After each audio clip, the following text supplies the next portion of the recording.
textbooks. Some of them were translations, but very often they were compilations on botany, chemistry, and natural philosophy, for example.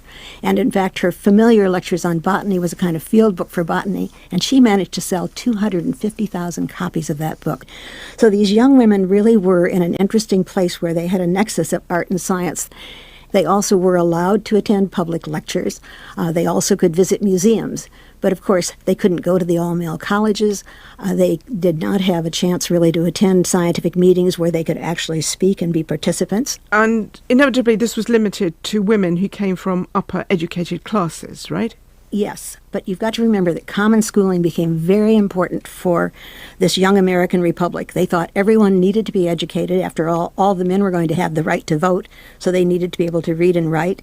And most of the common schools of this period educated both girls and boys. So literacy was higher in the United States than almost any other part of the world by the 1840s and 1850s. And women were very often pulled into service as teachers, but many of them were middling class rather than upper class. In fact, upper-class girls were supposed to get a more refined education, so not the very upper classes didn't send their girls to the academies. That's fascinating. Let's get back to Eunice, because in 1841, after her spell at the Troy Seminary, she married Elisha Foote. John, can you tell us how they met and a little about their early life together? Elisha was a district attorney for Seneca Falls, and he would moonlight in a town called Canandaigua, which is about 50 miles west. And he heard about a law case between the Newton family and another farmer. And so he thought, well, this would be a good extra gig. He won the case, and it was there that he met Eunice. He studied science in a male academy in Albany, and he really admired the fact that what Eunice got out of the Troy Female Seminary was to be equals with men. I've actually visited the church where they were married in 1841, and then they settled in Seneca Falls, where Elisha was one of the lead people in the town. And they had two children, one Mary and the other Augusta. Let's now skip forward to the 1850s to get an idea of what was exercising the minds of scientists more generally in the United States and across the Atlantic, especially as regards the climate. The greenhouse effect was a term that hadn't yet been coined, but it is something scientists were interested in. Roland, can you first of all briefly tell us what it is? I think the critical thing to realise is that the greenhouse effect is caused by radiation from the Earth's surface, not radiation from the sun. So the Earth's surface radiates what we now call long-wave infrared radiation, which in their time was called radiant heat. And whereas solar radiation largely passes through the atmosphere to heat the Earth's surface, radiation from the surface is absorbed by gases like carbon dioxide and water vapour in the atmosphere. And they then radiate heat back into the atmosphere and towards the ground, resulting in a warmer Earth, which, by the way, has very little to do with how a greenhouse works, but we're stuck with the term now. And Roland, bring us up to speed on the research on this up to this point, i.e. up to 1856 or so. Yeah, well, I think most people trace the sort of modern understanding to Joseph Fourier's work, and he suggested in 1824 that the temperature of the Earth was increased by the existence of the atmosphere, what we now call the greenhouse effect, because it allowed solar radiation to pass through, but it absorbed radiation from the Earth's surface. And then he was followed by Claude Fourier, another French researcher, who further developed these ideas mathematically in the 1830s, in fact, and also suggested that water vapour and carbon dioxide might trap radiation in the atmosphere to warm the Earth up enough to support plant and animal life. So that was the basis on which people at the time were working from. And these are the questions and theories exercising minds in Eunice Foote's world, aren't they, John? How did she specifically come to be interested in the warming effect of gases? She was, first of all, interested in gases because of her education at the Troy Female Seminary. But secondly, Elisha was a student of Joseph Henry at the Albany Academy. And Joseph Henry was the lead scientist of the first half of the 19th century in America, and he was also the head of the Smithsonian Institution, the focal point of science in America. He was the first director, and he decided the first decade would be spent on the study of meteorology. And he asked Eunice, he asked Elisha to start experimenting with the sun because Joseph Henry believed that the sun was the center of our weather. And I think it's right, isn't it, that Elisha Foote also set up a meteorological station at Seneca Falls? Well, exactly. Not only did he set up a weather station, but Joseph Henry said, our country is basically an agricultural country, and agriculture is dependent on weather, and therefore we have to hone in to the science to make America more prosperous. And so Joseph Henry was advocating for the whole country to develop weather stations. And so Eunice and Elisha experimented on the effect of the sun's rays. And this, of course, is where we come to Eunice's groundbreaking experiments. Roland, can you tell us what she did in layman's terms? Yes, they're very simple but very well constructed experiments. And I think it's also clear, building on what John has said, that she carried out these experiments as a result of reading correspondence in Scientific American, where people who'd been discussing why the temperature of the atmosphere is different at the top of mountains than the bottom. And there was some argument about whether it was due to different density of the atmosphere or the angularity of the sun's rays. So she actually designed her experiments to look at the effect of density and the composition of gases on their ability to absorb this solar radiation. So she took two identical glass cylinders, each containing matching thermometers. She had an air pump, which she used to exhaust air from one cylinder and pump it into the other. So one was twice atmospheric pressure, one was a near vacuum. And after the temperature equalized, she placed both jars next to each other in the sun and recorded the temperature every 2 or 3 minutes. And she did both in the shade as a control. And that experiment showed that the denser gas became hotter than the other one, than a near vacuum. And she then repeated the experiment comparing moist air to dry air. And from that test, she discovered that the damp, humid air became significantly hotter than the dry air. And then finally, she measured the effect of different gases against what she called common air, the ordinary atmosphere, and found, as she put it, the highest effect of the sun's rays to be carbonic acid gas, or in our terms, carbon dioxide. An atmosphere of that gas would give to our Earth a high temperature. And if, as some suppose, at one period of its history the air had mixed with it a larger proportion than at present, an increased temperature from its own action as well as from increased weight must necessarily have resulted. She's saying there that two things are important, the weight or density of the gas and the nature of the gas itself. So she's saying, I suppose, the more gas you have in there, the more you're likely to get a warming of that air, of that gas. And if you have a different gas, like carbon dioxide, you may get a particular warming because of the nature of that gas. So in other words, she's saying carbon dioxide is intrinsically better at absorbing heat than ordinary air. And she made the amazing leap and speculation that that could be responsible for the change of climate many millions of years ago. Really clear findings.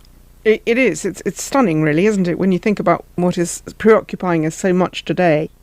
So, in late August 1856, the Footes travelled to the 10th annual meeting of the American Association for the Advancement of Science in Albany, New York. On the fourth morning of the conference, Elisha Foote presented his own findings about the impact of the sun's rays on the Earth's surface temperature. And then Eunice's paper was presented to those assembled. But it wasn't presented by her. John, what happened? Well, what happened is Joseph Henry read her paper instead of Eunice. But I'd like to give a little detail on why this happened. Prior, no woman ever had a paper presented at an annual meeting of the American Association for Advancement of Science. But because Joseph Henry was a man of moderation, he decided the way to make the breakthrough was to read her paper, but tell the world that this was by a woman. He started making all sorts of hems and haws like, women are both the essence of beauty and knowledge, which really got some people very angry. I said, why do you have to excuse Eunice Foote, just to have her come up and read the damn paper? Four-year high against the Japanese yen, and today it's also hit an all-time high against the Indian rupee. Well, on the equity markets, Wall Street sold off last night after the Fed's announcement, and that was followed by declines overnight in the Asia-Pacific region. The Hang Seng in Hong Kong, as you can see, they're off by just over 1.5% following an interest rate rise there. Tokyo, Shanghai, Mumbai and Sydney all finishing lower as well. Well, it's been a similar picture in Europe this morning. Here's the current setup, all of the main indices in negative territory right now. Talking points in Europe this morning include the German software company SUSE. You might recall we had the chief executive on this programme recently. Well, their shares are currently off by some 33% in Frankfurt after the company cut its sales forecast. So here in London, the FTSE 100 is in negative territory as well, off 0.25% right now. Mining heavyweights are weighing on the index. The biggest percentage faller this morning on the FTSE is JD Sports. That is on its results. Another big faller there, as you can see, Hargreaves Lansdown. Although don't worry, anyone that's got shares in that company, that is because it's gone ex-dividend today. In other words, it's trading for the first time without the rights to the latest payout. Outside the FTSE, well, among gainers include the insurer Admiral Group. The share's up 1.75% nearly there. It's announced an investment in the digital car subscription platform WagonX. Another gainer outside the FTSE is the specialist engineering company IMI. The share's up by just over 1% there. It's hit attracted a few bargain hunters, we think, after hitting its lowest level for a year. As for the oil price, well, that's up again following the heightened sabre rattling coming out of Moscow. A barrel of Brent crude will currently set you back $90.73 a barrel. That is up 1%. Well, joining me today is Catherine Young. She's the investment director at Fidelity International. Catherine, welcome to you. The Hang Seng, very, very interestingly, it's at a decade low right now. Are you seeing value in it? There is a lot of value, and there still remains a lot of value in terms of stock selection in the Chinese market overall, so mainland as well as Hong Kong. But following in the footsteps of the Federal Reserve, because the Hong Kong dollar is pegged to the US dollar, the Hong Kong Monetary Authority also increased the lending rate or the prime rate today, and we're seeing a number of the banks also increasing their rates to lenders too. Well, indeed. I mean, HSBC, I think, has raised its main lending rate for the first time in 4 years. I mean, Hong Kong property prices have been on a tear. They've actually started to decline now, haven't they? I mean, is this of concern to you, potentially a housing crash in Hong Kong? Not so much a housing crash, but in terms of, if we look at Hong Kong's inflationary issue, well, there isn't really an issue because our inflation is hovering at about 2%, so in line with China. Because don't forget, a lot of the other central banks around the world are tightening interest rates because of inflationary pressures. In terms of the whole property market, Hong Kong is relatively robust. I mean, we do have dips in terms of prices at times. But what's really telling, especially this week, is commentary or news flow that potentially Hong Kong could reduce our quarantine in terms of inbound travel, and that could have a meaningful impact in terms of future tourism and more people coming to the city. Absolutely. I mean, does that put it at odds with mainland China, where obviously there are restrictions in a lot of major cities still? Yeah, nearly every province has seen some form of lockdown in China. So it's almost like investors are treading water. We've had the earnings season. A lot of de-ratings have come through. A lot of the valuations of the market are really saying total doomsday. But investors just don't feel like getting into the market at the moment. It's probably because we've got the Congress. So that's the big national Congress in China coming up on the 16th of October. And potentially we could hear some further news flow, both long-term regarding policy as well as short, medium-term regarding the COVID situation, the zero tolerance to COVID and whether that could affect change. Now, obviously, the other big news in the region has been the Bank of Japan sticking to ultra-low monetary policy when everyone else is tightening. I mean, we've also seen the BOJ intervening in the currency markets today to prop up the yen. Yes, a lot of the currency movements we are seeing in Asia isn't about the impact of economies here, but indeed the strength of the US dollar. So as you rightly pointed out, the Bank of Japan, along with China's People's Bank of China, so their central bank, they're really the only central banks left in the world who are at the different end of the curve or spectrum versus interest rates and having that easing bias versus tightening. So we're probably going to see further intervention if we continue to see this very strong US dollar. Worth pointing out, Catherine, I mean, a lot of people won't necessarily realise this. I mean, a strong dollar does create real headaches for a lot of emerging market economies. I mean, I see the Vietnamese government's been urging the central bank there to raise rates in response to what the Fed's done. Yes, so it really is a market that's focusing on the tightening and how aggressive central banks are in the developed market.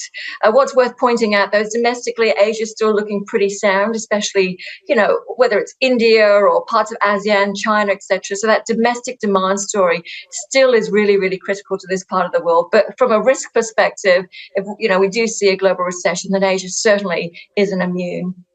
All right, Catherine, got to leave it there. Great to catch up with you this morning. Thank you. Thank you.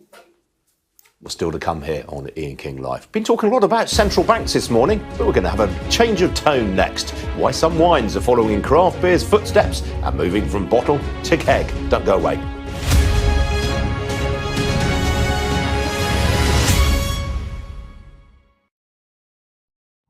Welcome to Gabby Dave Global. We are a UK-based online e-commerce store, the first of its kind with license to trade in African products. Some of the products are clothing brands and all beauty accessories, hair and beauty brands, natural aphrodisiacs, processed and dried unprocessed food. Our mission at Gabby Dave is to connect African and Caribbean businesses to customers globally. At Gabby Dave, we ensure our sellers get the best deal for their products. We are not just here to help you reach a wider audience. We are also a distribution center to support business growth by fulfilling orders to your customers from our warehouse, making sure customers receive their products on time. We are inviting all Black-owned businesses to trade on our platform because we strongly believe Africans have a unique brand the customer would appreciate globally. So get in touch today and let us make your product and business go far. Here are some of the benefits of using Gabby Dave Global. User-friendly platform, track your shipment, online support, transparent process, multiple SKUs, multiple products, a platform that encourages manufacturers as well as traders. Our marketing and PR interventions amplifies yours. Organized products and categories for easy access and navigation. Access to global community, especially within UK and Europe.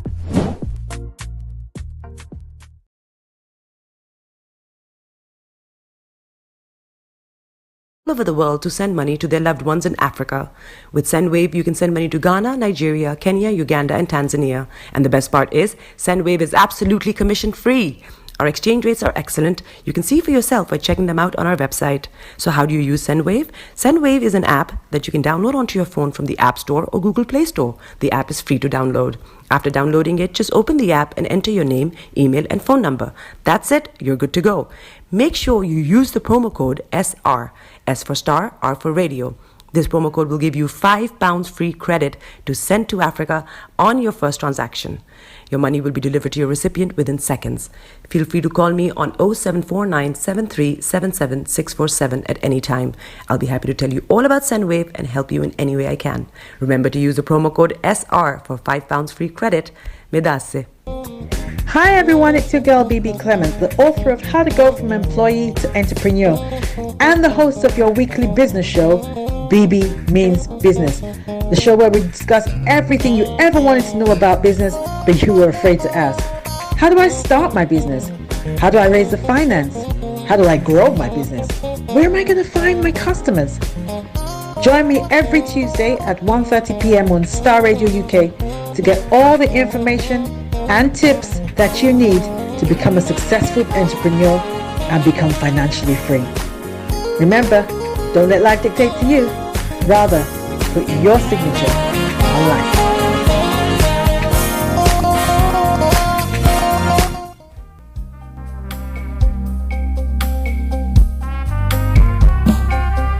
Are you looking for the fastest, reliable, and trustworthy door-to-door shipment company? Well, look no further. When was the last time your family received a shipment back in Ghana on time and in time? You are not sure? Well, Lamb Shippers, we pride ourselves with being the fastest, reliable, and trustworthy shippers you can use. You are assured of a prompt pickup anywhere in the UK by our personnel. They also make sure your items are well packaged to get to its destination in time. When it comes to door-to-door shipment, look no further. Well, Lamb Shippers, contact us on 07939009321 or 07498911820, or you can visit our website www.welllamb.co.uk. You can also drop us a mail, info@welllamb@gmail.com. Well Lamb Shippers, fast, reliable, and trustworthy.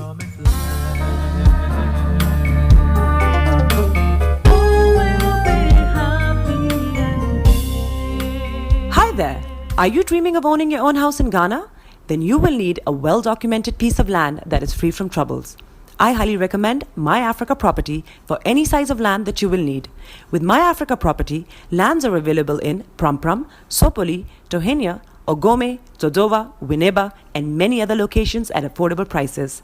These locations are about an hour away from the airport, only 35 minutes from the motorway, 10 minutes drive from Central University College, 10 minutes drive to the beach, and close to Pram Senior High School and Ghana Men's Soccer Center of Excellence. For more details, visit our website www.myafricaproperty.com or call our UK office on 0208 123 2523. For our US and Canada offices, call us on +1 585 184 994145. You can also email us at ghana@myafricaproperty.com. Hi there, this is CJ Buckman, your life coach. And whenever I'm in London, I listen to Star Radio UK right here. But guess what? You can listen to wherever you are. Body is your man. Bekutu, show them you got the cocoa set. Ladies and gentlemen, it's your boy Harry Song, aka Mr. Songs. This is the Kingmaker Baba for the girls. We're here. This is Star Radio. Don't go nowhere. UK, London. We they call them London for home. For here, we they call them London. And I sabi you know, just have fun and stay blessed. The best radio show. Broadcasting worldwide, online 24/7. All around the world. In your car. At work. At home. On your smartphone. This is Starr Radio UK. Are you ready to turn it up? 10, 9, 8, 7, 6, 5, 4, 3, 2, 1. Your heart is aching. Smile even though it's breaking. When there are clouds in the sky, you get by. If you smile through your fear and sorrow, smile and maybe tomorrow you find that life is still worthwhile if you just smile. Hey, this is Archie, and you are listening to Star Radio UK and the Morning Show.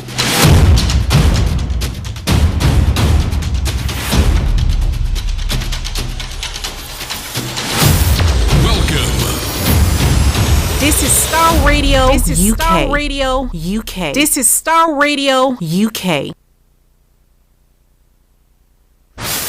Welcome.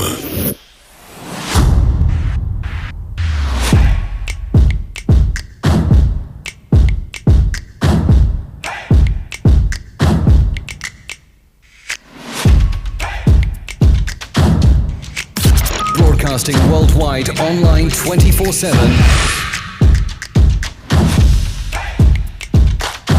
Enlighten your day with Starr Radio.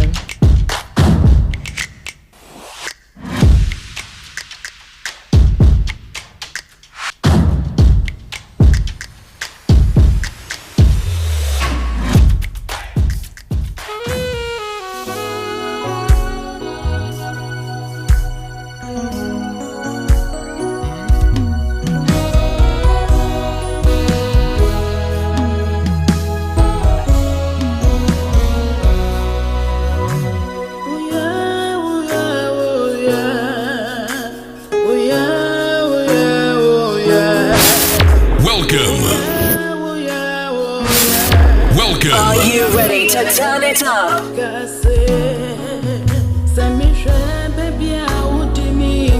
And that is how I say massive good morning, good afternoon, good evening, good dawn to you wherever you might be on planet Earth, and those of you on other planets as well. We want to welcome you to Earth. And welcome to Starr Radio UK, your favorite African and Caribbean radio station in London. Today is the 22nd day of September, the year 2022. Time now 10:41 from London. And it's the Thursday edition of the morning show. A very special package coming your way today. Unfortunately, ending at 12:30. And due to some technical upgrades that's going to be going on. But wherever you are, we want to welcome you to the show once again. Share the broadcast with your friends and loved ones and invite them to like our pages. Let me say good morning to my colleagues, Mr. Frank Davis, Mr. Olayomi Koiki, and Mr. Francis Gai, my able producer.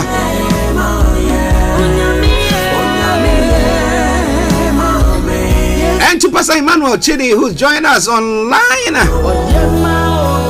I salute you, man of God. And thanks a lot for your support. And let me say good morning to my own sister all the way in the US. Abiose, I hope you're doing very well, babes. Good morning to you. And to my sister-in-law there as well, Rosita, in New York City. Okay. The other family there as well. Good morning to you, Miss Gold. Good day to everyone on Starr Radio UK. Miss Gold, I hope you are doing very, very well.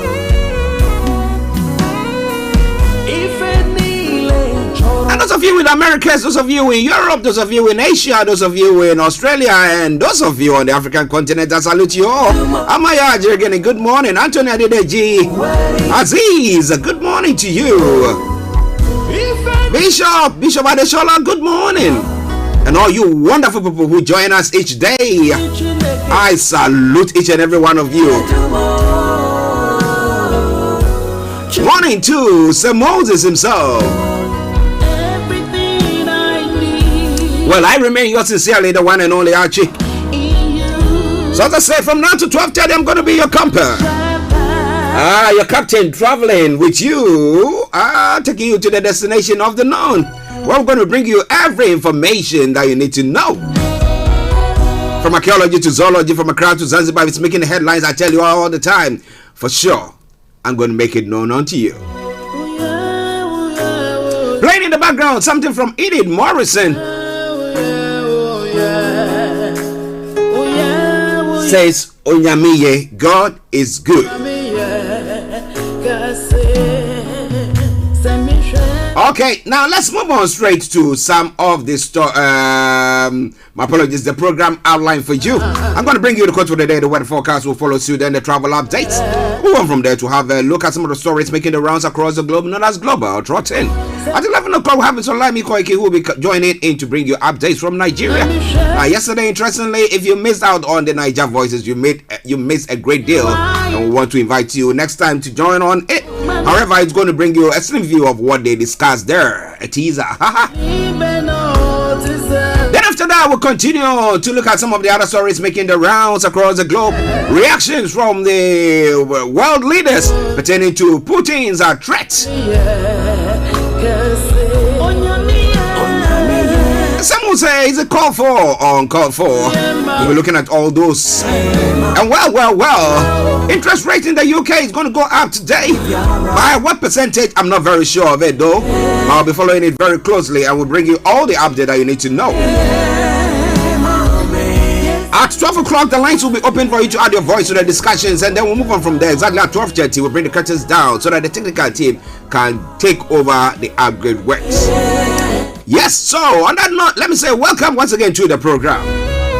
10:46 the time, and the quote of the day says, yesterday lies in the memory and today lies in the imagination of today.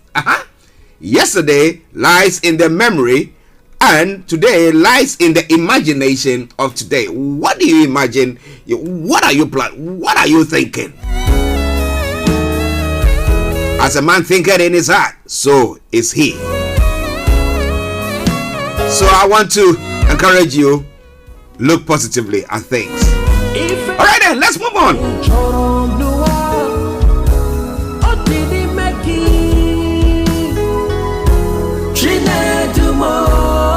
Now, when we come to the weather front here in London and the southeast of England, this is what it's going to be for you.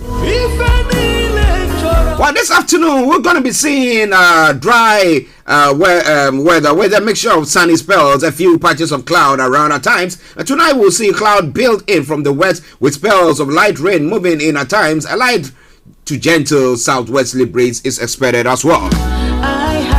Top temperature 21 degrees, the lowest 14 degrees, UV level low, pollution low, sunset 19 hours, sunrise for tomorrow morning 06:46 hours.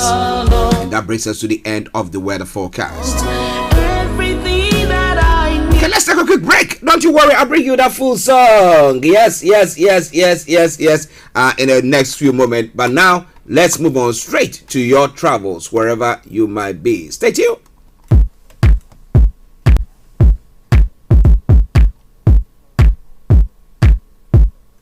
This is Starr Radio UK.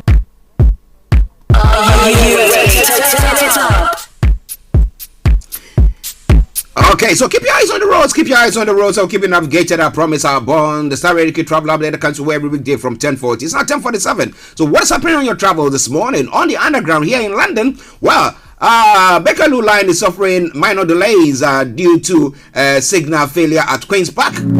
And then on the northern line, there is part suspension, no service between Charing Cross and Camden Town, southbound only, and severe delays between Charing Cross and Camden Town. While they fix a signal failure at Camden Town, tickets are being accepted on London buses and Southeastern via any reasonable routes. Minor delays on the rest of the line too. That aside, all the underground lines have got good service. London Overground good service, DLR good service, but an issue with the London tram link. Minor delays due to shortage of trams.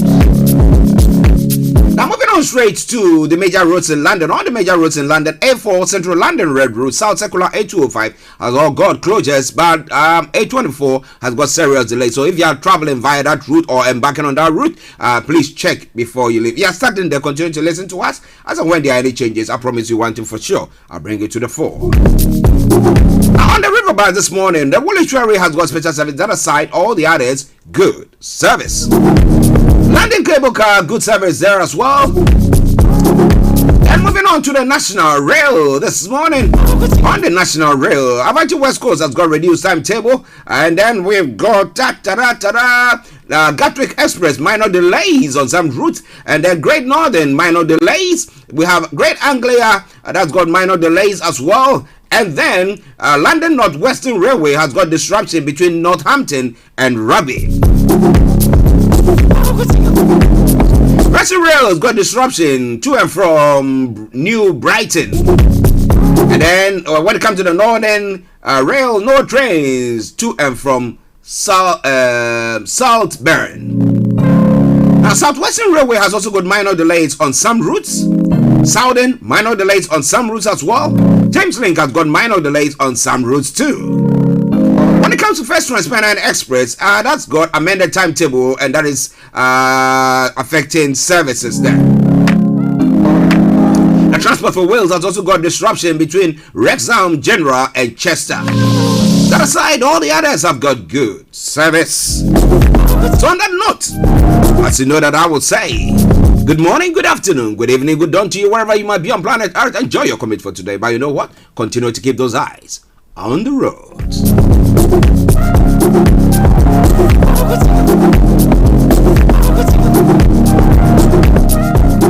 Welcome to Gabby Dave Global. We are a UK-based online e-commerce store, the first of its kind with license to trade in African products. Some of the products are clothing brands and all beauty accessories, hair and beauty brands, natural aphrodisiacs, processed and dried unprocessed food. Our mission at Gabby Dave is to connect African and Caribbean businesses to customers globally. At Gabby Dave, we ensure our sellers get the best deal for their products. We are not just here to help you reach a wider audience. We are also a distribution center to support business growth by fulfilling orders to your customers from our warehouse. making sure customers receive their products on time. We are inviting all Black-owned businesses to trade on our platform because we strongly believe Africans have a unique brand the customer would appreciate globally. So get in touch today and let us make your product and business go far. Here are some of the benefits of using Gabby Dave Global. User-friendly platform, track your shipment, online support, transparent process, multiple SKUs, multiple products, a platform that encourages manufacturers as well as traders. Our marketing and PR interventions amplifies yours. Organized products and categories for easy access and navigation. Access to global community, especially within UK and Europe.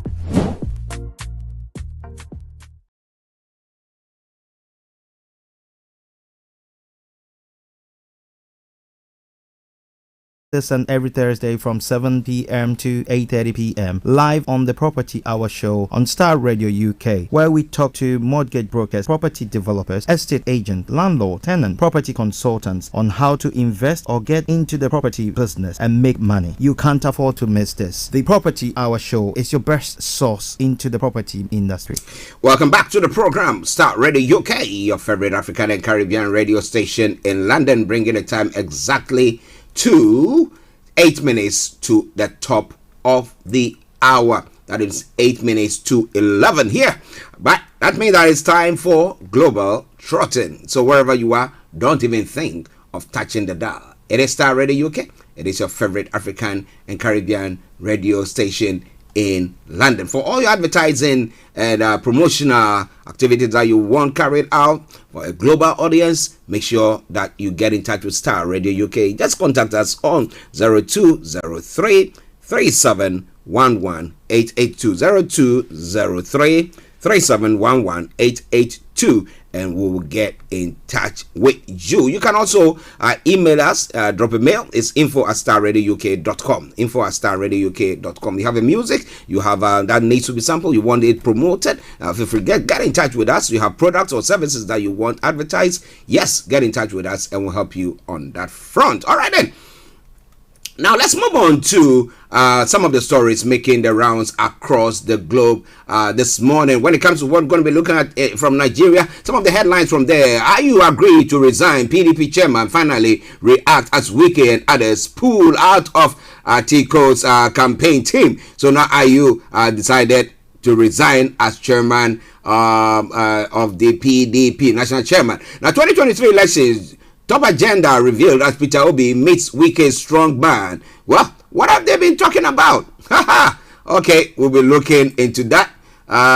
Is it maybe a plot to maybe marshal forces to outwit the ruling government or the opposition, the PDP? What do you think? We'll be looking more into that in a moment. Now, some other stories: names of governors, chieftains that pulled out of Atiko's campaign have been revealed as well. And Peter Obi tenders open apology to Labour's party and makes crucial statement. We'll be looking into all that and a lot more when we have Mr. Olayomi Koiki joining us. Now, when it comes to the African continent as well, Guinea's military ruler in Mali on eve of ECOWAS extraordinary summit. Well, this around, was he allowed to come there? But the Guinean military ruler is in Mali. Okay, what are they discussing there? They are all military rulers, you know. So they are maybe comparing their notes there. Yeah. Okay, we'll see what will happen. Maybe they're putting their heads together as to what stands to take and what measures to take. They can trade among themselves as is going on in with Russia and China and North Korea, Iran. They're forming their own. They say you sack us, we are still there. But I've not said that China has been sacked. No. Okay. Now, with support from allied militia, Somalia hands Al-Shabaab is some of the story. And then some other stories still making the rounds there. Ivory Coast 100 protests in support of 46 soldiers. Well, that issue has been going on, and I hope that they some peace is brokered to get them out of there. As the other time when we're having a look at that story, I had my colleague Mr. Frank Davis saying that he reckons that because of the closeness of Ivory Coast with France, where France is virtually guiding and protecting their political system there. They sending troops to Mali look like French, representatives, the French representatives there. But what do you think? That's why they were apprehended. But these are your own people, man. All right then. Somebody says you might not know what is going on behind the scenes, but we're telling you more on that front. Now, when it comes to Ghana and these elections, either I retire or go for chairmanship. I say Dinketia says. So is it going to retire? Is it going to go for chairmanship? Without actually, deal a dirty blow to their chances of winning the 2024 elections. Now, Muhammad Bimon's Africa struggling intra-trade, and I tell you that has never been. Even moving from one country to the other has been an issue even in a sub-Saharan African region, talk less the whole of Africa. Well, it's all Starr Radio UK. And then the president of Ghana says that credit rating agencies pushing Africa deeper into debts. That's what he's talking about. Now, when monies are given to you as a country, you don't see to use it judiciously, and so you don't get value for money. And so what happens is that they decided, whatever rate that they are giving to you, you continue, and you're claiming that they are giving us. Definitely, yes, they are doing that. But when those monies are given to you, what do we actually use it for? Is it for our own people, or what exactly do we use it for? This is a lot more we're going to be looking at as the time unfolds. And then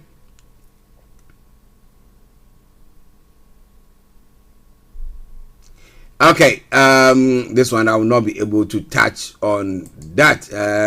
The way the story goes is such that it's difficult for me to touch on that. Okay, a marketing pastor in chief linked to aspiring nurse trainee killing demanded 15,000 Ghana ransom. That's what the family is saying. Why should they do that? It's a sad thing. I know people like that. They are not like original. What is it? The love of money? What exactly happened? Okay. We'll be looking into that as well. The love of money to make somebody take a life. Gee. All right then. Now moving on to other parts of the world as well. Now we have a major prisoner swap welcomed by Ukraine. Russia and Ukraine carry out an unexpected prisoner swap involving almost 300 people, including members of the Azov battalion. There are some of the stories making the round. But it was only yesterday that we had Putin also going on the attack, and then before then we've had the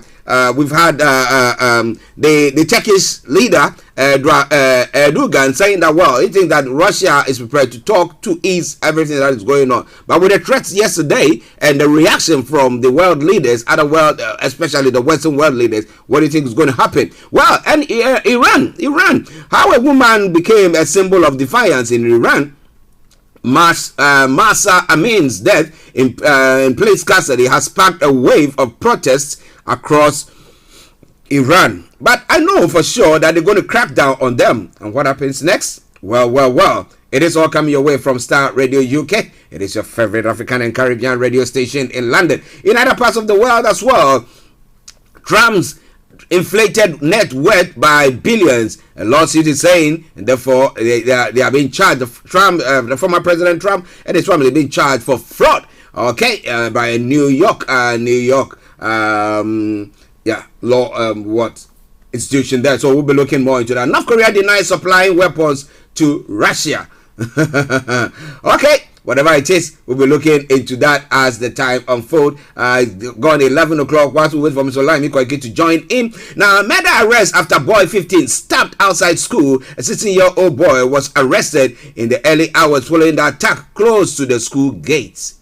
And I asked myself the question: when you and I, were at that age, well, I mean, we would love to be maybe running around, making some noise and a bit like that, but not going to the extent of killing people. I don't get it. Honestly, I don't get it. Maybe I need to wake up from my slumber. Maybe I'm slumbering so I don't see what is going on. But tell me, what generation are we bringing up? And what are the push factors? What are the pull factors as well? Well, we'll be looking more into that as the time unfolds. And as I said earlier on, the interest rate rise looms as prices continue to soar. The Bank of England will announce its decision later with a 7th consecutive rise expected. But what percentage is it going to be? 0.0 what? Well, we'll be looking into that in the next few moments as the program so goes on. And Britain's held by Russian forces in Ukraine freed as well. That's some of the stories. And UK fracking ban lifted, government announces. So if you want to go into fracking, well, it's been lifted. You can join in. Let's go on. And I say good morning to Akambi Emmanuel. Well done, sir. Well done, sir, to you too. Okay then. Now, so let's take this music, and whilst we wait for Mr. Olayomi Koiki to join in, we'll bring you more of all that you need to know when it comes to Nigeria and other parts of the world. From archaeology to zoology, from Accra to Zanzibar, as we say all the time, it's making the headlines. For sure, we'll touch on it. Welcome once again.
On your smartphone. This is Starr Radio UK.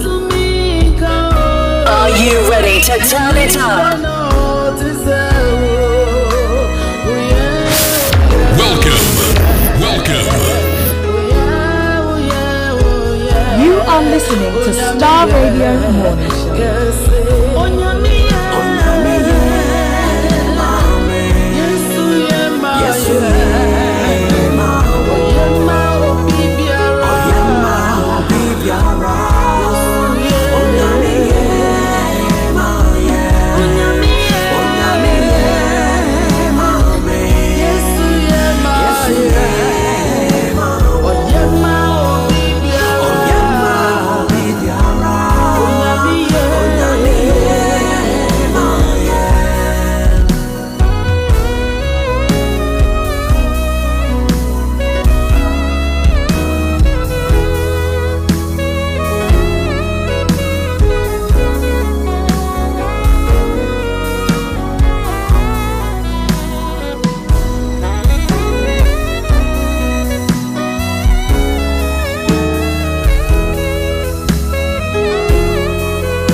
Star Radio UK, your favorite African and Caribbean radio station in London, bringing the time now to exactly 6 minutes past the top of the hour. As we wait for Mr. Olayomi Koike to join in to bring us updates from Nigeria, a few of the stories that is posted, I'm going to bring your way while to get yourself ready to join us. Now, one of the stories, a few of them, there's a few of them, but Boko Haram surrenders die of cholera in Borno. Okay, 20 Boko Haram surrendered have died of cholera in Borno State. Somebody will say, "Hooray! Maybe we couldn't use guns to kill them, but this is kill them." But what is causing that there? Is it the way they've been kept or prisoners of war? I mean, and people will say, "No way."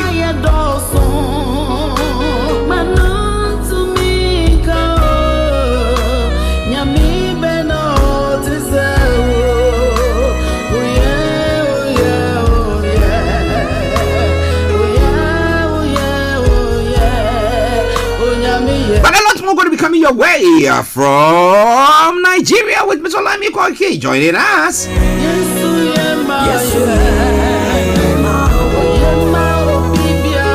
It is Star Radio UK. It is the Thursday edition of the morning show. And let me say a massive good morning to the White Lion himself. Yomi, massive good morning to you. And it is a very good morning to you back in the studio, Mr. Archie. Good morning to all our listeners and viewers from around the world. And good morning to you, Frank. Good morning to all our other presenters. And I slightly come back again to you. 7 minutes past 11, the 22nd of September, 2022. Yes. How are you doing, sir? Well, it's been a very, early morning as usual. The school runs. And also, I think I had a bit of late night sleep as well. Monitoring quite a lot of activities, especially, the social media is now one of the most powerful tools. And even as much as we said yesterday that Buhari will not be speaking, he eventually spoke yesterday. And he did touch about, the social media influencer are now more powerful than the global policymakers. We'll talk about that. Later on. Maybe that's why they banned Twitter. They said that now they can't do any other otherwise. But would that work in favor of? Let's take the Yoruba group, and then we talk about the Igbos who are, virtually saying that let's break out away from Nigeria. We're looking more into that. But just a quick one. Yesterday, it was a very lovely program once again. Those who missed out, as I said, please, every Wednesday, 18 hours, make a date, and enjoy the show. That is the Niger Voices. Now, just for the sake of those who weren't able to join us, just a sneak view, a teaser. What did we look at yesterday? Yesterday was very, very powerful in the sense that we actually touched Nigeria and the Commonwealth, whether we should be in or out. And I believe, after assessing, the 2.5 hours program that can now be watched for those of you that missed that on the Star Radio UK, channel, either on YouTube, Facebook, or on Twitter, or the best way, download our apps. A majority of our listeners yesterday agree that even as much as some wants to be out of Nigeria, they still don't even agree that, if we're going to have anything to do in the Commonwealth, it has to be renegotiated that will favor either the Biafrans or the Yorubas as well. Well, as we know, Commonwealth is, has quite a lot of different countries around it. What are the benefits of that to an average Nigerian? A lot of questions were raised as well. But after looking at, the program yesterday, it shows that there are more people that are now fed up of this Commonwealth that has been used on us for a very long time. So if you actually missed the program yesterday, like I said, you can actually watch the replay on the Star Radio UK channel, where it's actually right there as we speak right now. It was a 2.5 hours. We had some calling, and that was also interesting because when you allow people to call in, it gives you also the gauge of what people are saying, or what people are saying rather as well. So yesterday was one of the most important program, and like I said, if you missed that, you might want to go back and watch the replay. Well, listeners, it is some review of what happened yesterday on the Niger Voices, and we'll warn you too. If you want to know what exactly the whole program, just go on the Star Radio UK app or the YouTube or Facebook page of Star Radio UK, and you can get it all there. Thursday, the 22nd of September 2022, 11:11. Mr. Olayomi Kweke on North London Studios. I'm Archie here in the South Studios. Now, let's move on to some of the current stories that is making the rounds. Now, interestingly, I did talk about it. 20 repentant Boko Haram fighters die of cholera in Borno. That was an interesting one. I said, gun couldn't kill them. Maybe this cholera that can kill them. What information do you have about that, sir? Well, I believe when we talk about the insecurity, the military are trying their best, even with the little resources that they have. But we should talk about cholera. Cholera is one of the most biggest problem in Nigeria. And if I take us back to some of the statistics that I have here, according to the Nigerian Center for Disease Control, had said earlier in the year that Nigeria recorded almost 111,062 cases of cholera, last year, with about almost 3,604 people that died. The figure is now exceeding the number of the cases and deaths that we recorded in 2020. And and these are just some of the the infrastructure that is not there, and tackling this particular issue means that it needs a lot of support from the international community, because it seems already that the government does not have the resources to look into that issue. Remember, yesterday we talked about the 15 million children that are being used for child labor, and most of the people that are affected is because of the flood. Almost 500 people have been killed in the flood that we've been seeing in Nigeria recently. But let's take a look at one of the state in Nigeria today. Let's talk about Adamawa State. Weekly cholera outbreak situation report on third period of reporting, and this is between the 10th and the 17th of this month. I mean, we are looking at just under some few days, about almost 7 days. 4 new suspected cases. There's no death have been reported between the 10th and the 17th. And if you now start bringing these, situation, the question then is, what is the government doing, to curb, the spread of cholera, across, the other state as well? So in Adamawa State alone, under 7 days, almost 37 cases of cholera outbreak. Well, we hope that the health experts or ministers are doing their best to avert that, because whatever it is, apart from the fact that these are enemies of state who have been killed by that, the way that it spreads, it's not only them who are dying, other people in the country are dying. I don't know what the state is going to be doing. But let me say good morning to Moyiwa Oshinuga and Odo today. Good morning to you all of you on the YouTube channel, and those of you on the Facebook, each and every one of you. We don't see your names there though, but we salute each and every one of you. Feel free to post your comments there, and I promise you that we're going to read that. Let's go back to the UN, where we weren't expecting the president to speak, but he ended up speaking. Now, and talking about the social media influencers, being the ones who are actually dictating the pace of everything that is going on there. Now, first of all, were there demonstrations, as you know, at the UN when the president was entering there with his entourage, or they couldn't actually have demonstrated at all? What happened?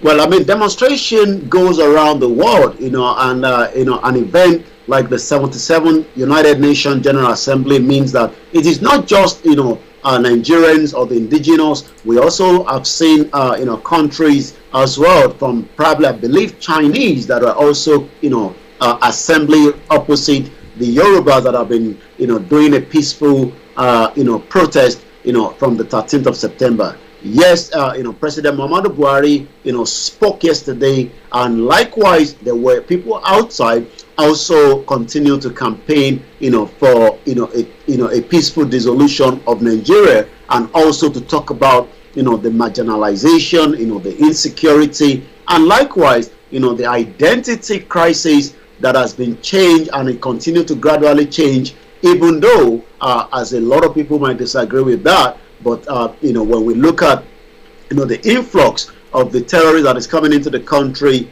and some of them are settling in quietly, and I'm sure in the next probably few years or more they will then react, as we have been saying that as well. So yes, there was quite a lot of activities, and those activities continue even though President Muhammadu Buhari is not expected to return back to Nigeria until next week Monday. Yeah. So now, was he calling for the social media call it giants that have got Facebook, Twitter, and all those people to now clamp down on people who seem to be using that platform as a place to actually air their concerns? Is that what he was calling for? Well, not literally so. I mean, he was actually saying that the power of the social media, especially the influencer, is now taking over from people that are known, like, probably, some president, the world power. So social media influencers now more powerful than global policy maker. This is part of what President Muhammadu Buhari said during the assembly that happened yesterday at the United Nations General Assembly. Let's take a look into some of what he actually said yesterday. Like I said, he spoke quite a lot, and some of what he also talked about. He talked about he also talked about powers must come to he also talked about world power must come together to defend freedom of speech, and while upholding other values that we cherish. Let's just hear a snip of what President Muhammadu Buhari said during the floor of the United Nations General Assembly that took place yesterday. And once again, if you join us, this is Starr Radio UK, your finest African and Caribbean radio station in London. Remember, if you're sending money home to your loved ones, so you send waves. If you're doing it for the first time, you can use S for Star, R for Radio. Also, make sure you follow us on all the social media handles. This is what President Muhammadu Buhari said yesterday. Mr. President, the first time I could have addressed this August Assembly was in 1984, when I was the military head of state of the Federal Republic of Nigeria. 31 years later, I had the great privilege to personally address the Assembly in 2015 as the democratically elected president of my country. As I approach the end of my second and final 4-year term, I am reminded of how much has changed in Nigeria, in Africa, and in the world, and yet how some challenges remain. We are now more severely tested by these enduring and the new global challenges, paramount among which are conflicts increasingly being driven by non-state actors, proliferation of small arms and light weapons, terrorism, violent extremism, malignant use of technology, climate change, irregular migration, and disparities in opportunities for improved standards of living. Despite the challenging international environment, the United Nations has proved that it can be strong when the will of its members is harnessed for positive collective action. The guiding principles of this extraordinary institution is the promotion of peace and security, development, and human rights. Latest in a chain of events challenging these principles is the Ukraine conflict, which has already to prevent global human disasters. So right there, in what the president was actually, communicating on the floor of the United Nations, and let me just read that, in what we have here. President Muhammadu Buhari has acknowledged the growing influence of social media on global politics, urging world leaders to rally and protect freedom of speech. President Muhammadu Buhari commented at the general debate yesterday while addressing the climate change, the policy and initiative. There was a time when the most important event at this assembly was the speech by the world's most powerful leaders. Now, Twitter, Instagram, posts by an influencer on social media on environmental issues may have greater impact, according to President Muhammadu Buhari. Technology offers us nearly limitless opportunities, sometimes runs ahead of the imagination of the regulators and legislators. At its best, social media helps strengthen the foundations of our society and our common values. You heard him there talk about freedom of speech, and he go on and say the world power must come together to defend freedom of speech while upholding other values that we cherish. We talked about this yesterday as well on Niger Voices, and a lot of people disagree with the president, because when you look at the Twitter ban that happened in Nigeria, it was because there was a tweet that was not in line with the with what a lot of people would talk about, the genocide, the Biafra war that the president actually talked on. He then went ahead on his government instruction, allowed Twitter to be banned in Nigeria for 222 days. Let's talk about freedom of speech. President Muhammadu Buhari government actually went to invade Chief Sunday Adeyemo Igboho's house on the 1st of July 2021 in the middle of the night. There was no arrest warrant. There was no need for that, because he could have been called and he would have been able to present himself just as other part of the citizens in Nigeria have been given that same opportunity. But rather, 2 innocent Nigerians, 2 innocent Yorubas were killed in that premises. 12 innocent people were taken away and their freedom was not given to them. Let's talk about Daddy Yatta. Daddy Yatta, as we speak today, has been missing from nowhere in Nigeria. Going to almost 3 years, we are not sure whether he's still alive or he's dead. Let's talk about the genocide that is going on currently, even in part of the southeast, where the government continue to use the heavy military to make sure that if you are putting on a Biafra outfit, you are not going to be given that same opportunity. Nnamdi Kanu was not given his freedom when he was kidnapped by the Nigerian federal government, just as the same government that he talked about in 1984, but he never told us that he actually did a coup in 1983 to overthrow a democratic elected government of Shehu Shagari that led him to become a military dictator. Not only that, he wanted to kidnap Umaru Dikoye from London, but after 30 years, he's back again on the United Nations floor on his last lap, talking about freedom of speech. Well, I don't know. Our leaders like to talk about on the international stage, talk about freedom of speech as if they are the champions or the ones seen to that. But you know that they don't allow that. Maybe they don't actually know what is going on. Maybe their handlers don't tell them that. But what do you think? If you are listening to us, it is Starr Radio UK. It is the Thursday edition of the morning show update with from Nigeria with Mr. Olayomi. Let me say good morning to Kennedy Ekumemen. Kennedy, I hope you are doing very, very well. It's a good morning to you all. All right then. Now let's move on to some other stories, sir. Well, once again, let's touch on some of those other headlines that we have. Do God actually created Nigeria? Because Sultan of Sokoto actually was speaking during an event that took place in Abuja yesterday, and again referencing to God creating Nigeria.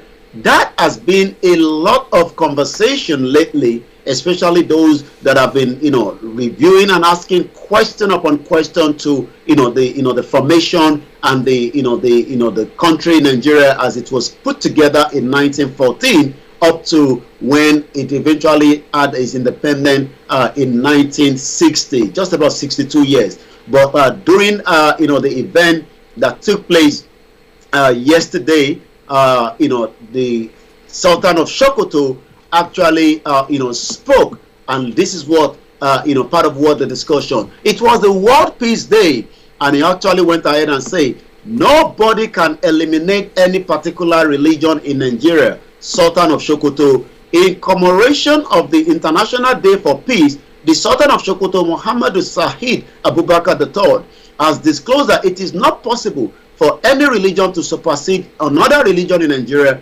as God, who created a different religion in Nigeria, did not make mistake.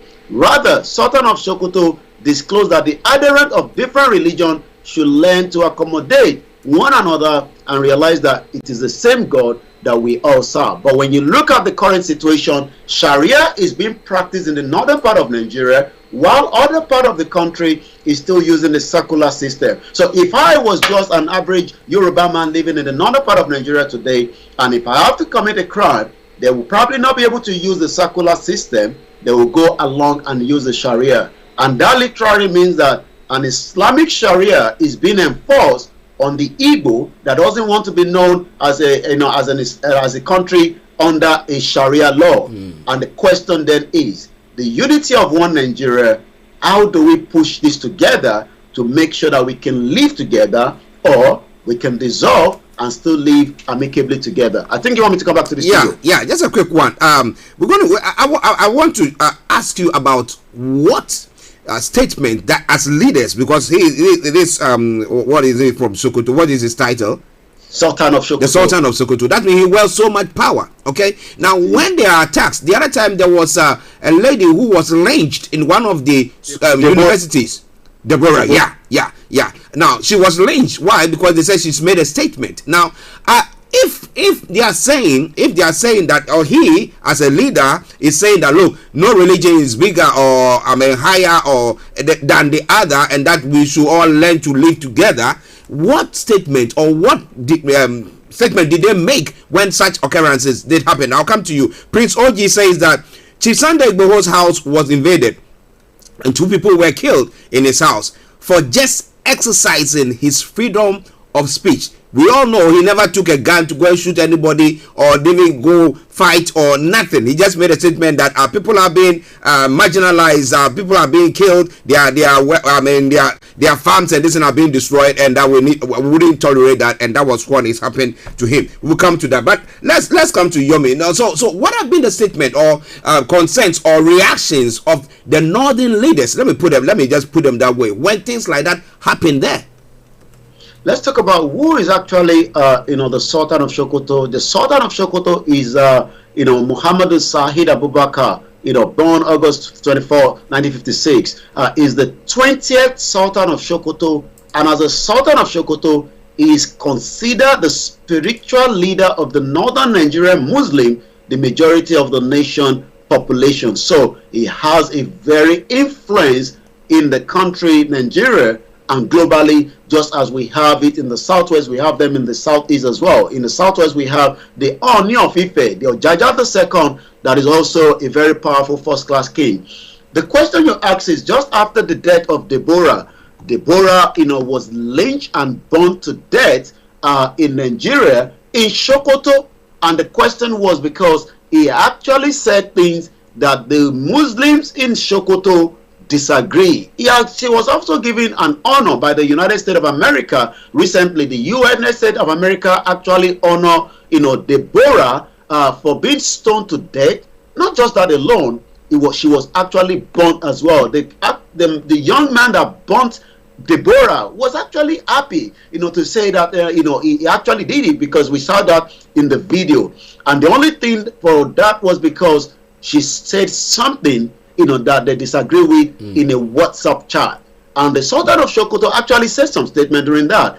But the question is, are they doing enough, to make sure that this such incident, and this is not the first time that we've seen such incident, it continued like that. Deborah was murdered in May last year, May this year, by her colleagues who stoned her to death and set her body ablaze after being threatened following a post on a class WhatsApp group. Well, so if you say that Nigeria was created by God, somebody asks you the question, then why don't we all have the chance or the privilege that wherever we live in that country, our lives should be protected? Well, it is Starr Radio UK. Ms. Olayomi Koike bringing you updates from Nigeria. Okay, Yomi, let's bring us more of the stories making the rounds there. Over to you, sir. 30 minutes past 11, the former Secretary of the Government of the Federation, Babaji Lawal, has said the introduction of the Muslim ticket by the All Progressive Congress is a plan to further create division within the North. We've just been talking about the situation right now, and it seems APC still wants to go ahead and present to Nigerians in 2023, a Muslim ticket. He said he and about 40 Christian leaders in the North are working to see that the ticket failed. Lawal spoke, yesterday, that was monitored, during the media, engagement yesterday. He said the introduction of a Muslim ticket by the APC or the same faith ticket is a wicked plan to further create divisions, while the North will try as leaders of society to live as brothers and sisters. But this demonic proposition just came out of the blues. Let's talk about, our brother, uncle, that actually left, Maryland, to go back and, do a small-scale investment in Nigeria. He never made it back to United States of America on his own, but I can now confirm from the family that I spoke to at the early hours of this morning that his body have now arrived into, the body has arrived back into United States of America. Let's take you through. Mr. Oluwagbenga, that you're looking right there in the picture on your right-hand side of the screen, Oluwagbenga David Owolabi, the Yoruba businessman that was kidnapped on July 28th, tortured for several days and murdered in Ogbomoso on August 3rd, 2022 by the Fulani terrorists despite collecting a ransom of 5 million naira. The United States government have now took custody of his remains from Lautech Teaching Hospital following an autopsy procedure in presence of several U.S. pathology observer and insurance of death certificate, and I can now confirm that his body has now been transported to Delaware last week. Following a second autopsy that procedure that took place at the United States, another certificate of death, the family now wishes to inform the Yoruba nation that the wakekeeping will occur on Friday, 30th of September next week, and the burial will follow on Saturday, 1st October 2022 in the state of Maryland. And now I'll take one more and come back again to you in the studio. Once again, as we say, may Nigeria never happen to us. He actually lived all his life for 30 years abroad, returned back home to start, where he had a small-scale business, and we have a documentary that we have already done, with our team. That documentary will be coming out very soon, and as soon as that documentary comes out, there will be a lot of information in the details. We had that documentary done, and we couldn't want to talk about it because the body was still in Nigeria. But now that the body has left Nigeria, we'll be giving you, the clips, the images of that particular area that the Fulani terrorists actually used to kidnap him as well. PDP calls for emergency meeting over governors and others gang up. And likewise, court process time-wasting judgment, jungle justice, as ASU and the federal government continue. The Academic Staff Union of University has reacted to the ruling of the National Industrial Court of Nigeria, which yesterday ordered the lecturer to resume academic activity.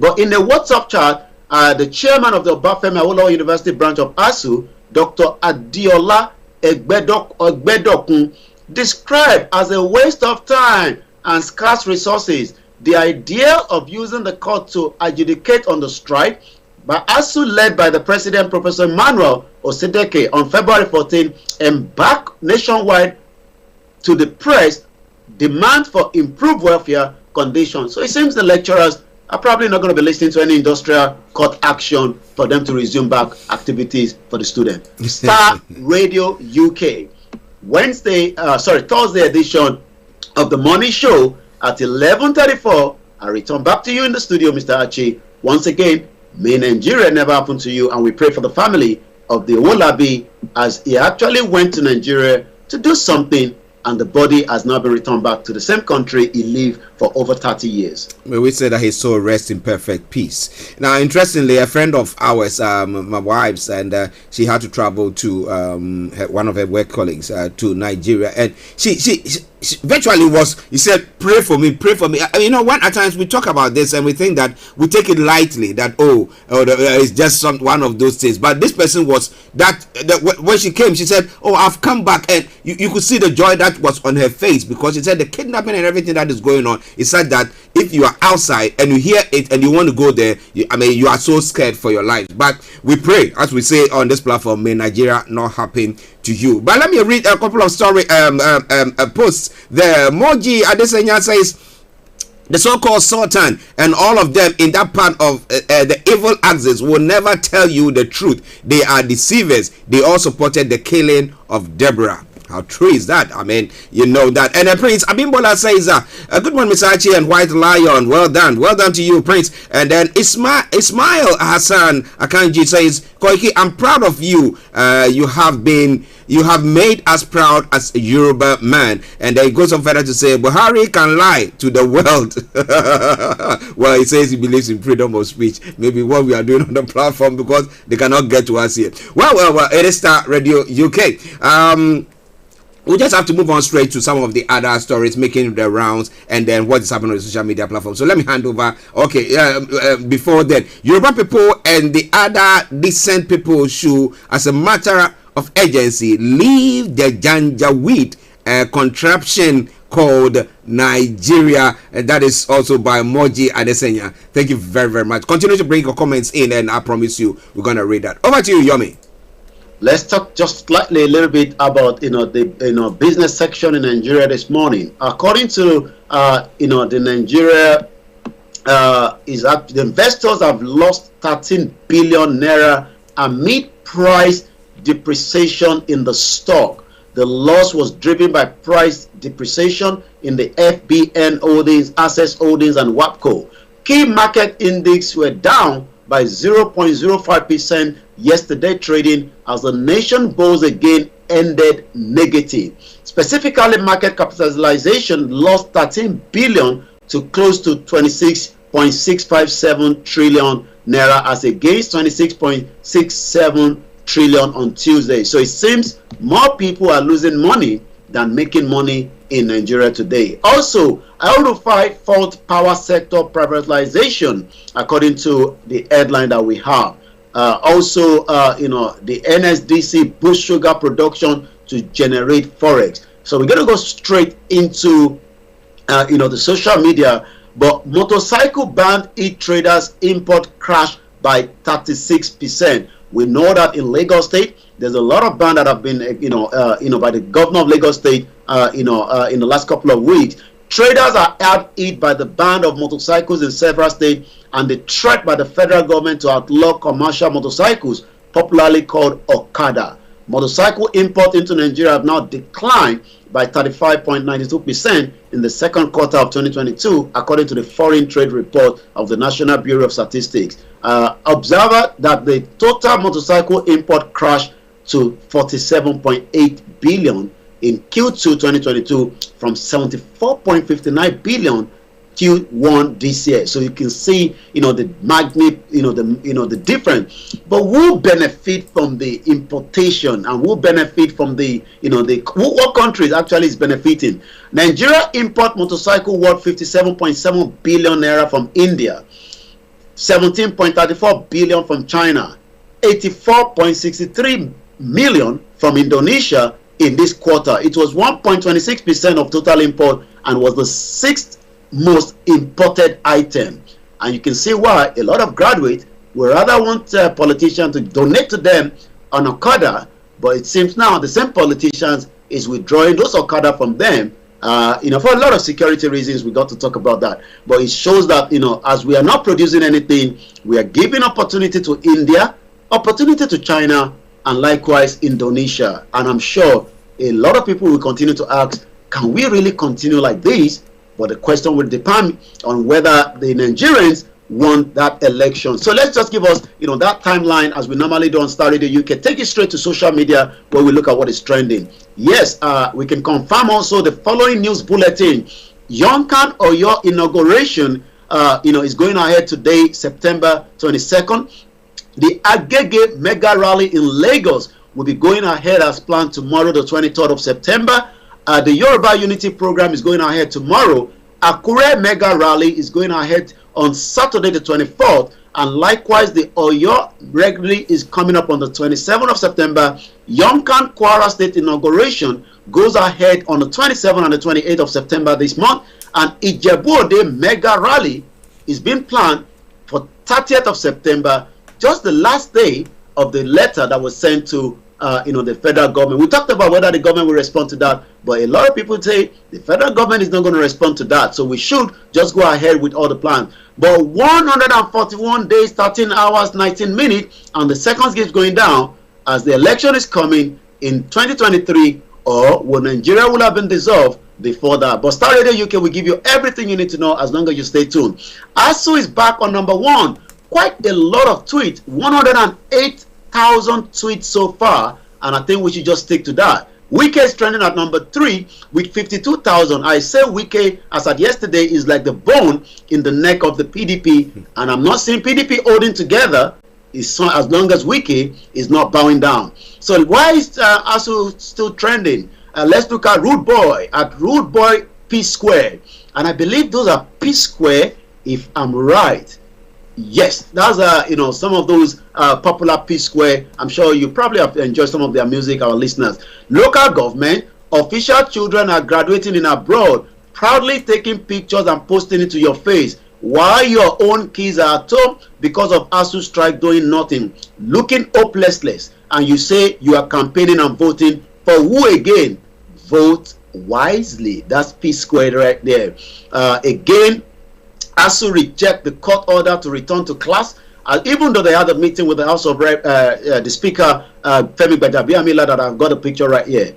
And Peter Obi, due to the sympathy I have for ASU and the strike that has kept our children out of school for the past 7 months, I could not fly to Abuja. ASU strike and many other problems confronting Nigeria. And the last but not the least, and then come back again slightly to you in the studio, again, quite a lot of activities is coming up, as the Yoruba continue their campaign and, their request, and likewise the Biafra as well. I have a school that I got here, I can show you, but according to the Yoruba Nation Clubhouse, you will be shocked that these images are not from Zamfara Government College.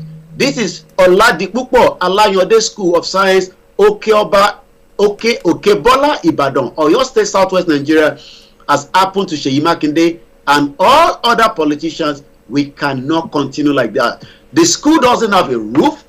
From the picture I have here, I'm not too sure whether the fan is already collapsing.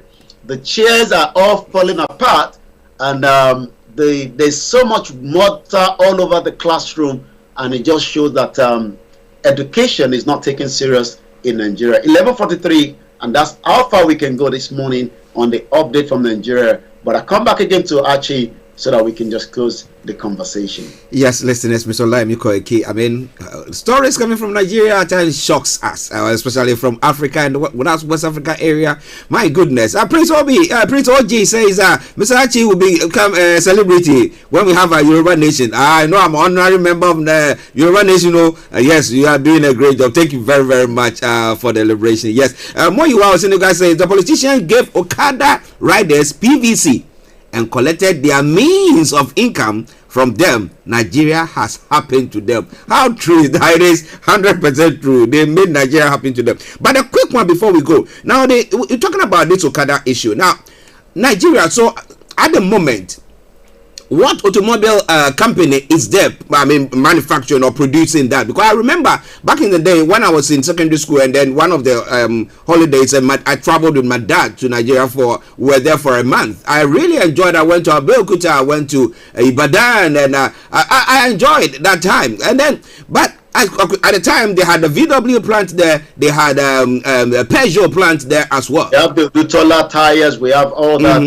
We have Innocent Motors that is doing very well in producing, some very good, fantastic vehicle. I'm not sure whether it's doing any motorcycle, but you can see that, we've actually allowed, Ajaokuta still should have been used for that purpose, but because of all the, the bureaucracy and, this should have been completed in the 80s by the Russia, but that has not not happen even as we speak today. But that means that we're actually giving China, India, and Indonesia, the opportunity to produce this, motorcycle, and then we import it into Nigeria, which is now one of the most popular transportation, even though it's been banned in some lot of different local government, but it's still the only available transportation mode, because all the road is as bad as it used to look like as far back as 1960. Of course, because somebody can use it as a private, for private. I mean, if I want to ride a motorcycle, I'm not using it for a car, I can still ride it, unless of course that one too is banned. But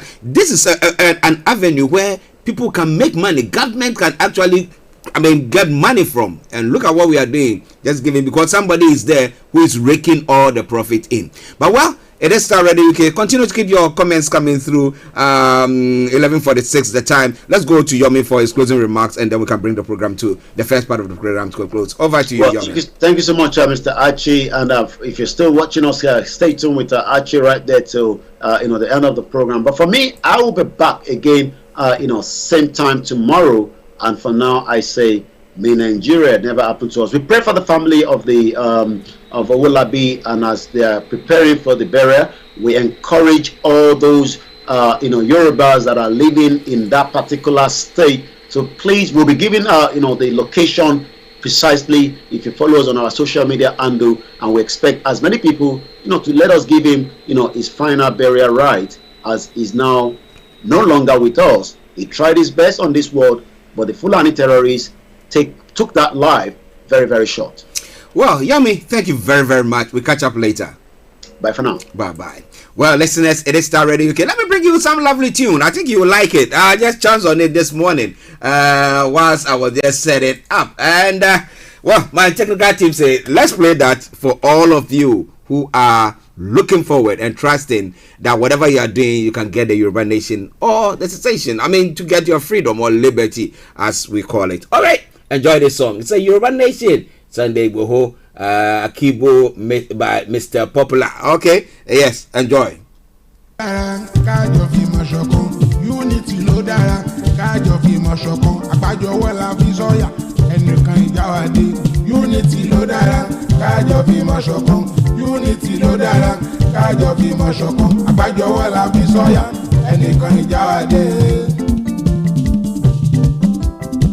Unity ló dára, kájọ fi mọ̀ ṣọ̀kan.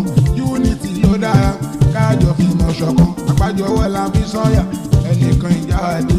Unity ló dára, kájọ fi mọ̀ ṣọ̀kan.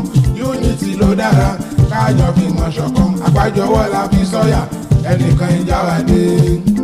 Àyírí pọ̀wọ́ mẹ́jọ Mr. Popular, lójú ọmọ ìjọ níyà o. Òṣùṣù ọwọ́ sóhun ló lè gbálẹ̀ mọ́. Àwọn ọmọ Yorùbá kó tù òjì rẹ̀ o. Kájọ fi inú kan bára wa lò lóòótọ́. Ìmọ̀ wa tí ó ṣọ̀kan la fi ń kó ya jẹra. Àyírí pọ̀wọ́ mẹ́jọ Mr. Popular, lójú ọmọ ìjọ níyà o. Òṣùṣù ọwọ́ sóhun ló lè gbálẹ̀ mọ́. Àwọn ọmọ Yorùbá kó tù òjì rẹ̀ o. Kájọ fi inú kan bára wa lò lóòótọ́. Ìmọ̀ wa tí ó ṣọ̀kan la fi ń kó ya jẹra. Ògiri ò lánú lẹ̀ láì fọ̀rọ̀fọ̀ o. Aláǹpọ̀ nílé ààyè wọ̀bẹ̀ o. Àwọn ọmọ kó tù òjì rẹ̀ o. Ìfọwọ́sowọ́pọ̀ sóhun àlòyẹ wa. Káyé torí àtẹnujẹ tara wa lọ́pọ̀ o. A ò nílè ríra tó bá padà wá dọ̀rùn. Tábà gbẹ̀rú láyé ó máa sọ̀rọ̀ àjọbí. Tábà gbẹ̀rú láyé ó máa sọ̀rọ̀ àjọbí.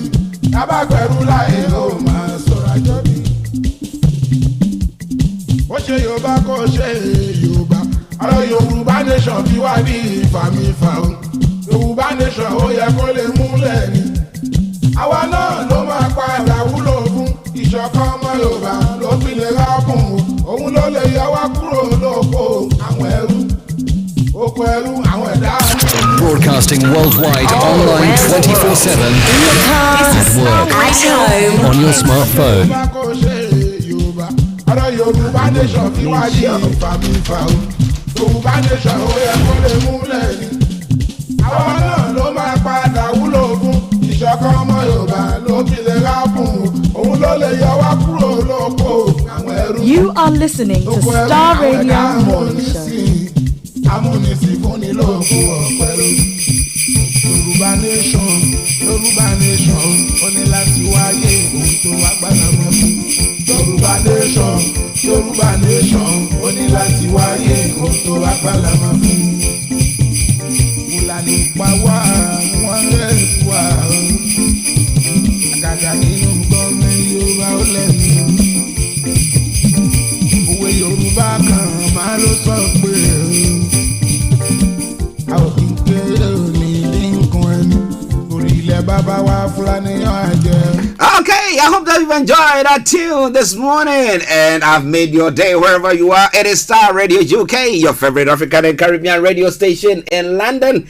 Bringing the time now to 9 minutes to the top of the hour. As I said, yeah, the technical team are going to take over exactly at 12:30 and therefore we're going to be moving on swiftly to look at some of the stories making the rounds. At 12 o'clock exactly, I'm going to be opening the lines for you to join in the conversation as well. So wherever you are, don't tag the dark, but continue to send your messages through, and I promise you one thing for sure. You know that if I get a message, I'll read it for sure. I'm going to read it out. All right then. So my apologies. Starr Radio UK. Now let's move on swiftly to some of the other stories. There are some headlines that I put across from Nigeria, but God willing, tomorrow we'll have the time to look at it. Calls for Ayu's resignation taken as Wike receives major backing. So are you going to resign at all or what? We're going to be looking at all those, God willing, tomorrow. Now, when it comes to some of the stories making the rounds on the African continent, still, now, we have the story of a girl who was kidnapped and killed secretly, buried, a trainee nurse at Mankesim. Why was he kidnapped and killed? What's exactly going on there? Okay, now the story says that how the boyfriend of the deceased sister orchestrated her kidnap, sexual assault, and murder. The family of the prospective nurse trainee who was kidnapped, killed, and secretly buried in Mankesim has made a shocking revelation about the prime suspect. Now, Georgina Aso Bochwe relatives revealed that the pastor is known by the family since he is the boyfriend of the deceased sister. According to the family, the 22-year-old sister had informed her boyfriend that her sister was at Ankafo Nursing Training College for an interview. Now, correspondent said, report that the pastor then called Miss Aso Bochwe and asked to meet her. So after her interview, the victim set off to meet her son, her soon-to-be brother-in-law. Unbeknownst to the victim, the pastor had connived with the chief, who is the Tufuhini of the Ekumfi Akwakrum Nana Crack, to kidnap and sexually assault her. Now, the two suspects then killed her and buried her in one of the chief's apartments. The news was widespread in the central region town that the deceased had gone missing for 3 weeks. The notice circulating read, Georgina Bocho went for an interview at Cape Coast on Wednesday and up to now she cannot be found. Her phone is off. Please, anybody with any information about her should call. So they put that number across. Now, following this notice, a friend of the deceased raised an alarm about Georgina's meeting with her sister's boyfriend. The pastor was then arrested in Cape Coast and admitted to the crime.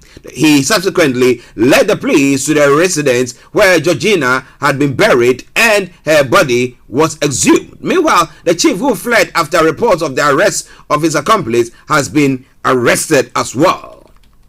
That's a very, very sad story there. My goodness. But it's all coming your way from Starr Radio UK, where we bring you all the best in everything. Believe Yourself channel, good morning to you. So well done, guys, and well done to you. Believe Yourself there as well. And all of you on the YouTube channel, those of you on Twitter as well, I say massive good morning to you. Stay tuned, don't you go away. I'm going to be bringing you more on all that is happening there. Starr Radio UK, your favorite African and Caribbean radio station in London. All right then.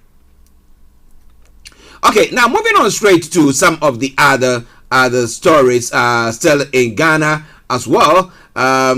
Straight on to a bit of the politics there. The NDC election, either I retire or go for chairmanship, Asiedun Ketia says. I'll be bringing you the president's speech or text, and we will look at that as well. But it's not former. The current scribe or the general secretary of the opposition National Democratic Congress, Johnson Asiedun Ketia, says he will not contest the position again when the party goes to primaries for new national executive. He was speaking to one radio network, and he said he will either contest for the chairmanship position of the party or retire. Age plays a major role in everything. This job of a general secretary involves a lot. Your time, energy, among others.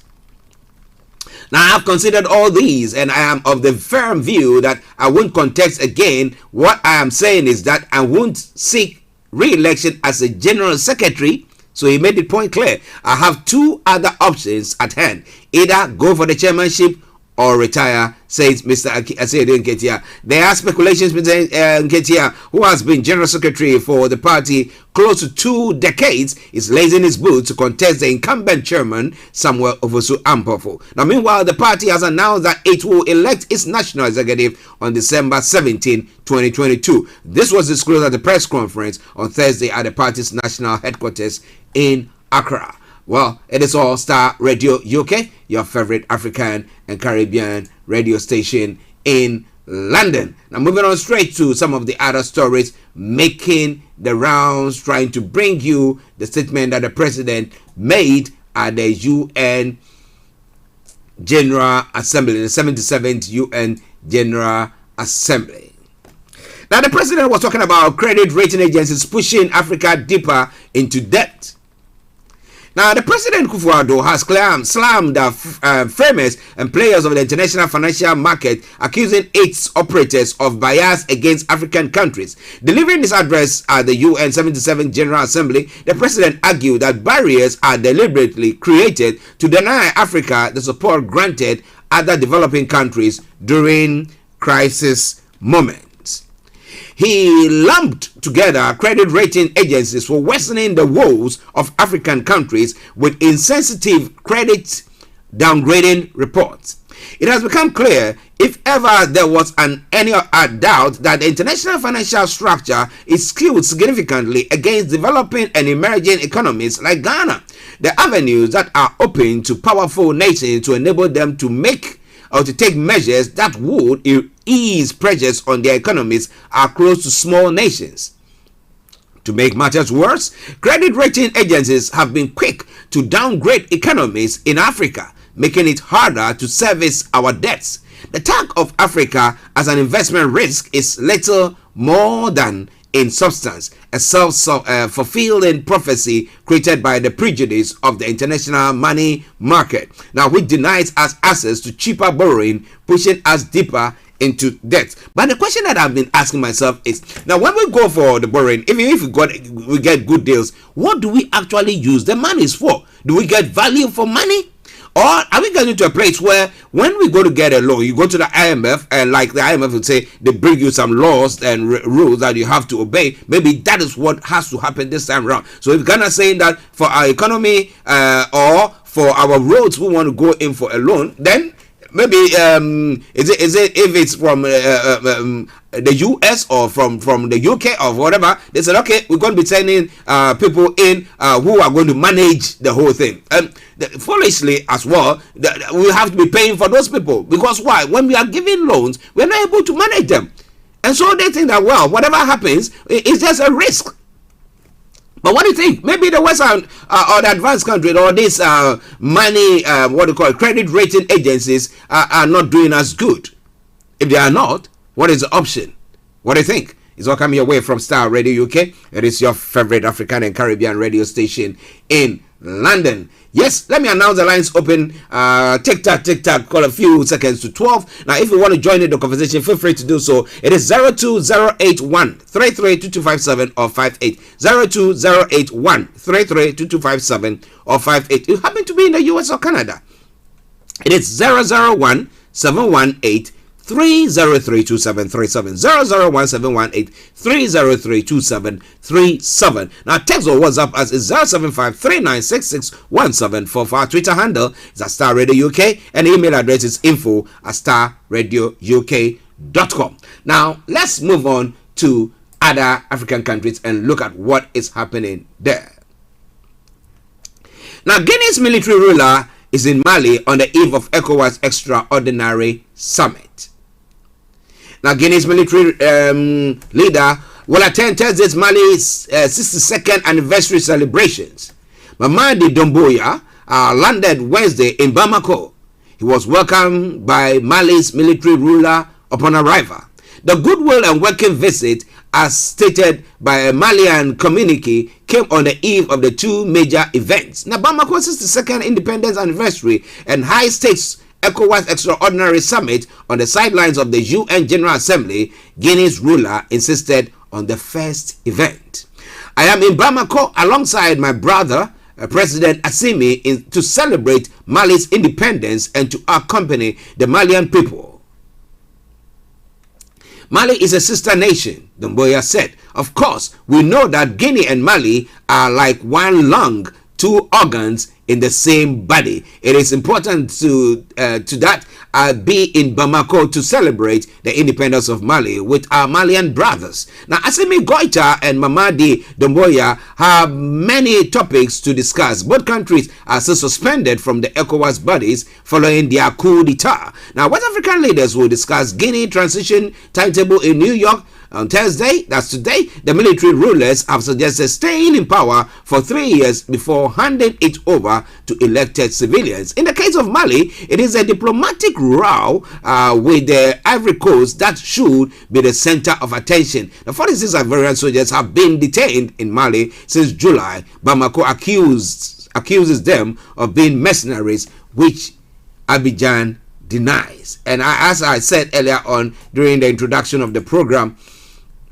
it's quite a scary thing there, but I hope that some peace prevail and these Ivorian soldiers are also released. Now, Mozambique, Tanzania reached deal to fight terrorism, and that's one of the stories making the rounds there. The story says that the leaders of Mozambique and Tanzania have signed defense and security agreements aimed at fighting terrorism and crime along their shared border. No details were released on the content of the agreement signed during a visit to Maputo by Tanzanian President Samia Suluhu Hassan on Wednesday, September 21. A deadly insurgency broke out in northern Mozambique near the Tanzanian border 5 years ago, killing thousands and displacing hundreds of thousands as well. However, life is gradually returning to normal after thousands of foreign troops from several African countries were deployed more than a year ago to quell the unrest. Mozambican President Felipe Nyusi have said there. The enemy is now operating in small groups, trying to come down to the southern district, Nyusi said in their talks. Now, President Hassan said that because the two neighbors share a very long border, we need good security system that allows us to protect our border. We have seen cross-border crimes and terrorism, he said. Nyusi visited the recovered port of Musimboa, the prayer, a farmer.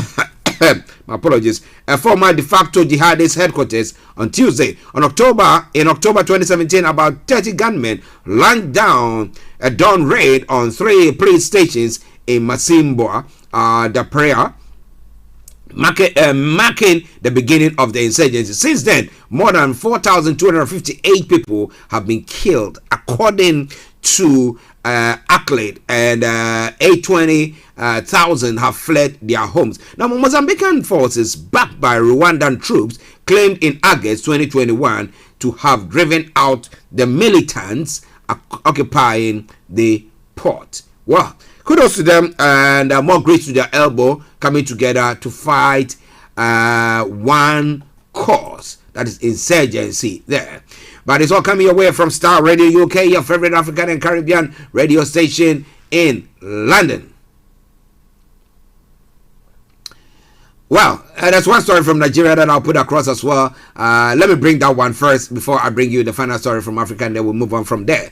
Now, Nigerian lecturers to challenge back to class order by the court. I think Mr. Olayomi touched briefly on that. A Nigerian court on Wednesday ordered lecturers at public universities to call off a strike over salary issues that have dragged on 7 months and they disrupted classes during the process. The lecturers are demanding higher pay, and several negotiations with the government have not yielded any positive result, which forced President Buhari's administration to approach the National Industrial Court. Now, strikes over working conditions by public university lecturers are common in Nigeria and often go on for months. In an interim ruling, Judge Polycarp Herman said the lecturers should go back to work until the case brought by the government was finalized. Following this strike, Nigeria students on Monday, September 19, protested the strike deadlock that has shut the country's public universities, causing frustration on an estimated 2.5 million students. It's all coming away from Starr Radio UK. It is the Thursday edition of the morning show. Now, the final story from the African front. Now, Ennahda's leader react to alleged terrorism accusation, and this is coming your way from Tunisia. The leader of Tunisian Islamist-inspired Ennahda party, Raked Ghanouchi, greets his supporters after appearing before an anti-terrorism investigation judge in connection with the alleged sending of jihadis to Syria and Iraq, a case described as politically motivated by his movement. Now, Rachid Ghanouchi, a key player in Tunisia's politics for over a decade, appeared before a judge after being questioned overnight by specialists from the anti-terror police. Ghanouchi is dismissed all the allegations suggesting Ennahda's involvement. Now, this whole thing is about something that does not concern us. It is called the shipment of jihadis to conflict zones, or the attempts of the investigators to justify or prove this accusation against the Ennahda party are indeed in vain, due to simple fact that the Ennahda political party has nothing to do with this situation. It's all coming your way from Starr Radio UK, your favorite African and Caribbean radio station in London. Well, breaking news coming through here in the UK. The 5 British nationals captured by Russia-backed forces in Ukraine have returned to the UK. Earlier on, I did talk about the fact that I brought you the headlines that they were on their way. They've been freed, but now they've returned to the UK in a prisoner exchange program that took place. But I will bring you more on that front. 8 minutes past the top of the hour. Let's take a commercial break. We come back and I'll bring you the rest of the stories making the rounds. Stay tuned and don't you go away. Hi guys, this is your friend Uruj from SendWave. SendWave is a money transfer app that is used by people all over the world to send money to their loved ones in Africa.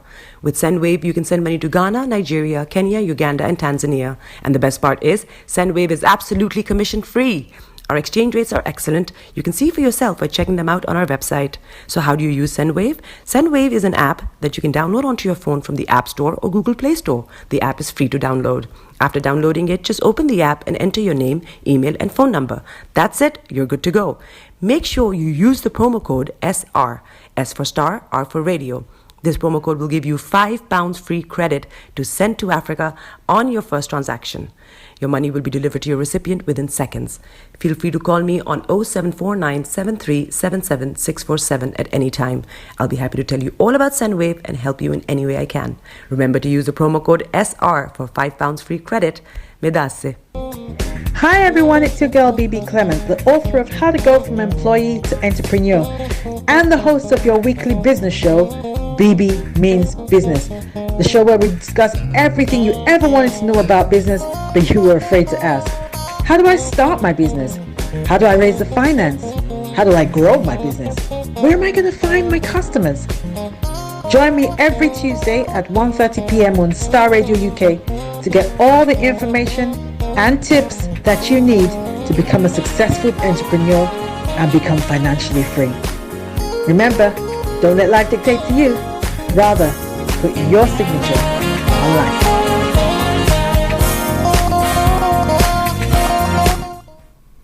Welcome back to the program, Star Radio UK, your favorite African and Caribbean radio station in London. I bring the time down to 10 minutes past 12. So we've got another 20 minutes to run up the program. So now let's move on to some of the other stories making the rounds. As I did say earlier on, well, Bank of England is going to increase the rate.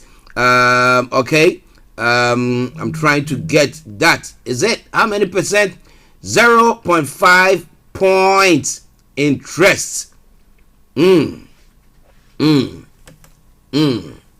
So almost 1%. Gosh. All right then. Well, we'll be bringing you more on that. We'll be bringing you more on that and its impact on what we are all going to be facing. But let me bring you, I'll try to bring you some sneak view of what is happening at the moment and discussions with various group of people. Let me just bring you that sneak view and then we'll continue. Stay tuned. Rate mortgage.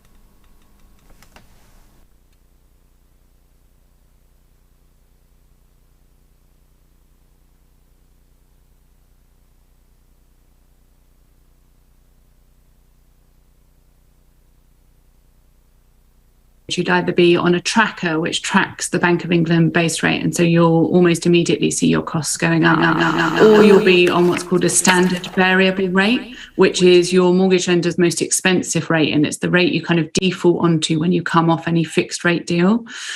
If you're in either of those situations, then you should think about fixing your mortgage rate. Now, if you're coming to do this now, you'll have missed out on some of those mega cheap mortgage deals that we saw last year, but as we still think that interest rates are going to rise, it's still worth looking at fixing your mortgage rate and seeing what rates you can get, because in comparison to the rising rates that you're going to be seeing on a variable rate deal, you could save money. And I think the other warning is for those people that are on a fixed rate deal at the moment, but they know it's coming to an end soon.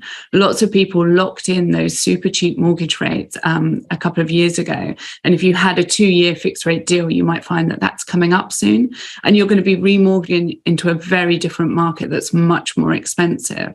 So the advice is that if your fixed rate deal is coming to an end within the next 6 months, actually at that point, even though it's 6 months away, you can start shopping around. You can lock in some of the deals today if you're worried that rates are going to rise further and push up your mortgage costs further in that next 6 months. Yeah, that's really good advice. And Karis Roberts from the Institute for Public Policy Research, the concern is if interest rates go up so quickly and go up very, very fast, it can slow the economy too much, obviously, which some people fear could then lead to a recession. Do you think that the 0.5 rise is a modest reaction? I think the Bank of England has made the right decision given the risks to the UK economy. But as Ed said, all eyes should now really be on Truss and her new government. And at the moment, they're talking about unfunded tax cuts. By all estimates from the IMF, the OECD, the bank, that is likely to be inflationary. Now, we don't know how much, but it is a risk that they're taking. In that context, I think the government can borrow some more.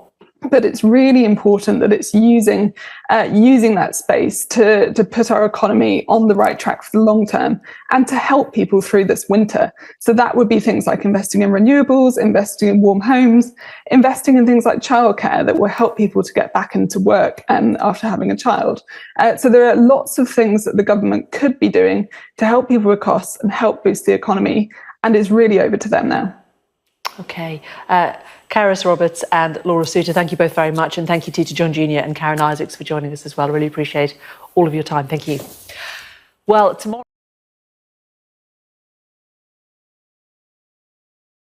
But, well, welcome back to the program. As I did say, I'm making sure monitoring everything to bring the sneak view of what is happening. Interest rate raised to 2.25%. With the 0.5% interest rate that the Bank of England has raised interest rates to today. Yes, so it's quite an interesting and quite a challenging one. It's quite a challenging one, but we'll do our best on Star Radio UK. We'll bring you experts to come and explain issues to you as to how it can help you. You can go on, and then still survive. Let me put it that way, and make something out of it. All right, then. So, God willing, tomorrow we'll be having our money man, Mr. Dantaberi, CEO of GL Accountancy Services, coming your way with the money hour, where he's going to be throwing more light on how you can survive this uncharted territory that most of us finds ourselves in. But it's all Starr Radio UK. Now let's move on, since we've got about only 15 minutes to bring the program to a close. Now moving on straight. Now Russia begins drafting new troops to fight in Ukraine. That's one of the stories, but there have been mass protests in Russia, and the police have come in to arrest people who seem to be kicking against that. But the story says that Russia arrests hundreds as call up sparks protests. Now, Russian police are reported to have arrested hundreds of protesters rallying against the Kremlin decision to call up thousands of extra troops to fight in Ukraine. Now, Russian human rights group OVD Info put the total at more than 1,300. The largest numbers arrested were in St. Petersburg and Moscow. Now, dozens were held in Ekaterinburg and other Siberian cities and Yekaterinburg. Okay, my apologies, I have not been to Russia before yet, but I have my own special envoy. Tassino, I hope you are doing very, very well. Now, pictures on social media showed long queues at border posts, and on Google, the search for how to leave Russia skyrocketed. Now, Russia's president ordered a partial mobilization, meaning some 300,000 military reservists, but not conscripts, will be drafted to bolster Russia's forces who have suffered recent battlefield reverses in Ukraine. The move came a day after occupied areas of Ukraine announced a snap referendum on joining Russia. And in remarks condemned by the Ukraine and its allies, Mr. Putin stressed that he will use all available means to protect Russian territory, implying this could involve nuclear weapons. Someone would say, well, he didn't specifically say that it's going to involve nuclear weapons, but, well, that seems to be what is happening. It is Starr Radio UK, and we'll be looking at some of the reaction from other world leaders pertaining to this story that broke yesterday. Well, but the drafting has begun. Russia has begun implementing plans to call reservists to fight in Ukraine after suffering a setback there. President Vladimir Putin ordered to mobilize 300,000 more Russians with military experiences. Sparked a protest on Wednesday. More than 1,000 anti-mobilization protests are reported to have been arrested. The Kremlin spokesman Dmitry Peskov has not denied media reports that some protesters were given draft papers. So they are against going to Ukraine to go and fight, some of them.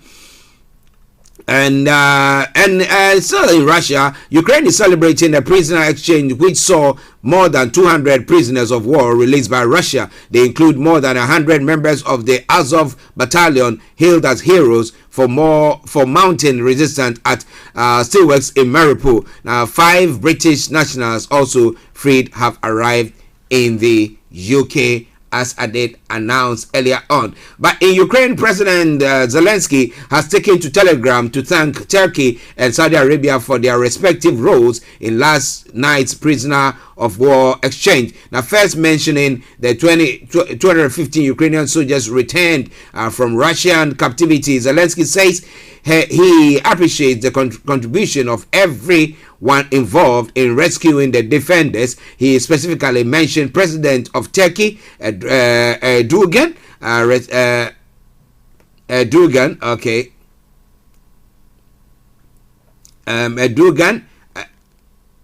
for leading the process. The 5 released commanders of Mariupol, Azovstal, Iron, and Steelworks will remain in comfortable conditions in Turkey until the end of the war, and will be able to see their families, he explained. Of the British, American, Moroccan, Swedish, and Croatian nationals released, Zelensky adds, also a sign of gratitude for the help of our country. Ukraine freed from Russian captivity 5 citizens of Great Britain, 2 citizens of USA, citizens of Morocco, Sweden, and Croatia, thank you for your support, Saudi Arabia. We will remember all of those who are in Russia captivity, and we will do everything for their rescue. That's what the story said. Now, interestingly, Russian men flee across border to Georgia. At the upper last checkpoint on Georgia Russia border, a trickle of vehicles with Russian license plate numbers are crossing through windswept mountain valley. Now, but while cars are being let through slowly, two people who recently crossed said that a queue of at least 5 kilometers at 3 miles had built on the Russian side. In one minivan from the Russian city of Stavropol, sleepy passengers, most of them young men, rested after waiting for 7 hours. They wanted find out an internet connection to inform relatives back home that they had reached safety. Now, one man who did not wish to be named said he had decided to leave immediately after Vladimir Putin announced a partial mobilization to boost his Ukraine war after yesterday morning. The man fleeing said there was no time to pack his belongings. He just grabbed his passport and left because he fell under category of those being drafted. Georgia is one of the few remaining countries Russia can reach without a visa. Well, so that's what is happening. Nearly 140,000 Russian citizens have entered Georgia since the start of the war, and calls are growing from Georgian opposition politicians for the government to introduce a visa regime to control the influx of Russian citizens. Oh my goodness. Well. So coming your way from Starr Radio UK, your favorite African and Caribbean radio station in London. And I'm coming to the US of A. Well, interestingly, now Trump's inflated net worth by billions, says New York State lawsuit. Now, Donald Trump and 3 of his children have been hit with a fraud lawsuit after a New York investigation into their family company, the Trump Organization. Now, it alleges that they lied by billions about the value of real estate in order to get loans and pay less tax. Now, prosecutors say the Trump Organization committed numerous acts of fraud between 2011 and 2021. Mr. Trump has dismissed the lawsuit as another witch hunt. Yes, you know, it's either fake news or witch hunt. The former president's eldest children, Donald Jr., Ivanka, and Eric Trump, were also named as defendants alongside 2 executives at the Trump Organization, Allen Wellsberg and Jeffrey McConney. The lawsuit has been brought by New York Attorney General Letitia James, who is the state's most senior lawyer, after a 3-year civil investigation. Her office does not have the power to file criminal charges, but is referring allegations of criminal wrongdoing to federal prosecutors and to the Internal Revenue Service. Now, with the help of his children and senior executive of the Trump Organization, Donald Trump falsely inflated his net worth by billions of dollars to unjustly enrich himself and cheat the system, Ms. James said in a statement. He said that you have to be smart. That's what he's talking about. So you are smart. Now, she said Mr. Trump's own apartment in Trump Tower, which was valued at $327 million, and that's 288, was among the properties whose value were allegedly misrepresented. No apartment in New York City has ever sold for close to the amount Ms. James added. But well, they decided this is my property. I decided this is what I want to sell it, and I get somebody, yeah, you know, I've got gold, I've got that, so value it to that rate. But what do you think? Well, Donald Trump. Now, is that actually all in line to, stop him from doing whatever he was doing, getting to that place again? Well, it is Starr Radio UK. As I did say earlier on, I brought you a sneak view of what was happening or discussion that was going on. The Bank of England has raised interest rates again, this time from 1.75 to 2.25. The rise of half a percentage point takes borrowing costs to their highest level since 2008. The Bank of England Monetary Policy Committee voted 5-4 to hike the rate. There had been speculation of an even greater rise. Inflation, the measure of how fast prices are rising now compared to a year ago, is currently 9.9% at its highest level nearly 40 years. Now, Russian invasion of Ukraine has pushed up the price of oil and gas, while shortages of goods globally have also made things more expensive.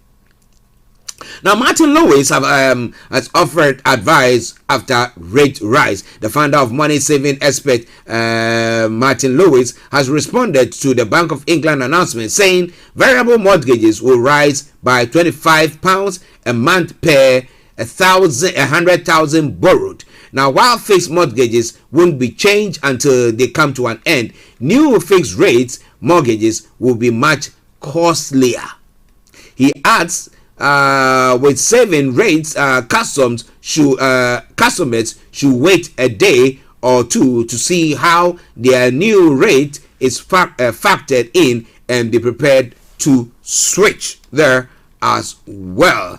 A word of advice for the money expert. Now, the UK is already in recession, bank predicts. As well as increasing interest rates, the Bank of England also forecasts the UK's economy is already in recession. It said that it's expected gross domestic product, the GDP, which is a measure of all goods and services produced by the UK, to have shrunk by 0.1% between July and September, otherwise known as the third quarter.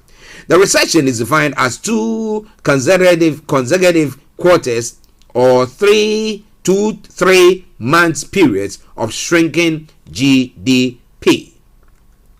Now, UK output shrank by 0.1% in the second quarter of the year. The Bank of England had previously forecast the GDP will grow between July and September before beginning to slow down in the final 3 months of the year. But it now expects the economy has contracted sooner. Well, what do you think? And have you been hit by it? Well. But if you are, you have a mortgage of up to what, 200. Let me call it 200,000. That means your monthly rate is going to go up by £50. Whatever you are paying now, you're going to have an additional £50 to wait. But what do you think is going to happen there? Well. It is Starr Radio UK. The final story.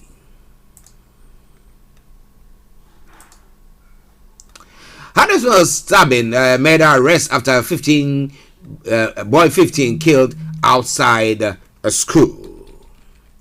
A 16-year-old boy has been arrested on suspicion of murder after a 15-year-old boy was stabbed to death outside Huddersfield School, police have said. The teenager was attacked on Wednesday afternoon close to the entrance to North Huddersfield Trust School. The 16-year-old was arrested at an address in the town shortly before 05 hours BST on Thursday, West Yorkshire police have said. He remains in custody and inquiries are ongoing. The officers were called to the scene on Woodhouse Hill in the Fartown area at about 14:55 BST Wednesday. That was yesterday. The teenager was taken to Leeds General Infirmary where he died a short time later. Andrew Fell, head teacher at North Huddersfield's Trust School, confirmed the 15-year-old was a pupil there. He said the school will remain closed until 10:30 and then open to offer support to pupils until 14 hours BST. Well, in a statement to parents, he said, "Our deepest sympathies to go out to people's family and friends who must feel as we do, completely devastated. They have lost a loved one and we have lost a wonderful student from our school community. Afiya Muhammad, who lives nearby, witnessed the aftermath of the stabbing, which she described as really distressing. She said, everybody is really shocked. He's just a child, isn't he? I'm so shocked that the perpetrators did this in daylight at 3 o'clock with lots of people about. They had no care for people or children around. It's disgusting. That's what Afiya Muhammad said there. Now, Ms. Mahmood said her children who attended another school had to walk past the scene. They all under 8, and we had to actually lie to them, say it was a car accident, she added. Now, Billy Shankland has a child at the school, said, I can't imagine what the family is going through. It is just awful. It's shocking at such a young age. Kirklees councillor Amanda Pinnock, who represents the Ashborough ward, was due to meet with representatives from the school, police and council colleagues. My apologies. She said, a councillor's community member and a mother, I am heartbroken by what has taken place. It is so sad. It's here that a schoolboy had lost his life in such a tragic circumstance. Ms. Pinnock said, community needed to put our heads together to find a solution to knife crime. She said, it's time for action. The community is saying more needs to be done. There seems to be a culture of people carrying knives, and it's just young people. But the question is, if we continue with a stop and search, how will we see it? Because I think that is the only means to stop them from stabbing. I mean, I don't know how that could be done, but at least that can also limit it. But then when the excesses happen during the stop and search, where children are thrown onto the ground and all that, let me say good afternoon to Simon Frazier, who did a wonderful job on that front, helping out a family whose child, a young child, the 12 or 14 years, was thrown down by the police whilst being arrested. And I mean, there was no apologies there as well. I mean, they didn't find anything on him, but the excesses. So if there were not that excesses, I think it would have been a good thing to see that, I mean, stop and search, to stop the kids from carrying those weapons and then going to stab another person. But well, listeners, this is why I bring the program to a close. As I said, I'm going to be having the technical team taking over for some upgrade work that is going to be taken through. That's going to be supposed to be done today. But I bring you this song from Yaka Malay Ballet City. It's a cover version of Bob Marley's song, So Much Trouble in the World. When that song ends and you don't hear from me, it's me, Archie, saying, have a top of the day. I'll see you tomorrow. Bye-bye for now.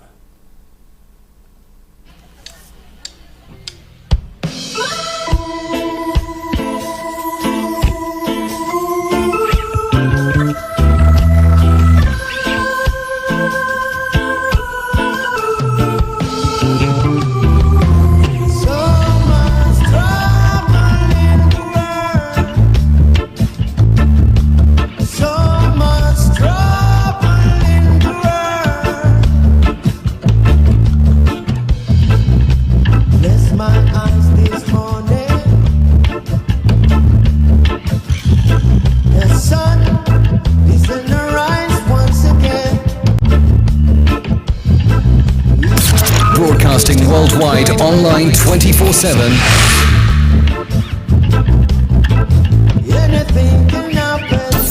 Thanks for listening. Thanks for listening. Thanks for listening.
Broadcasting live online.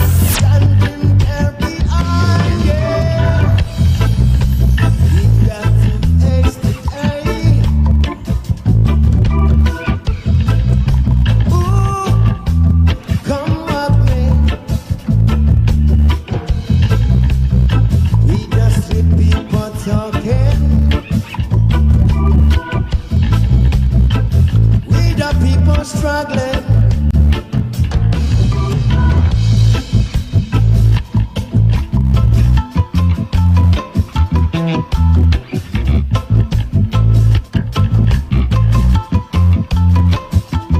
Now we're sitting under time.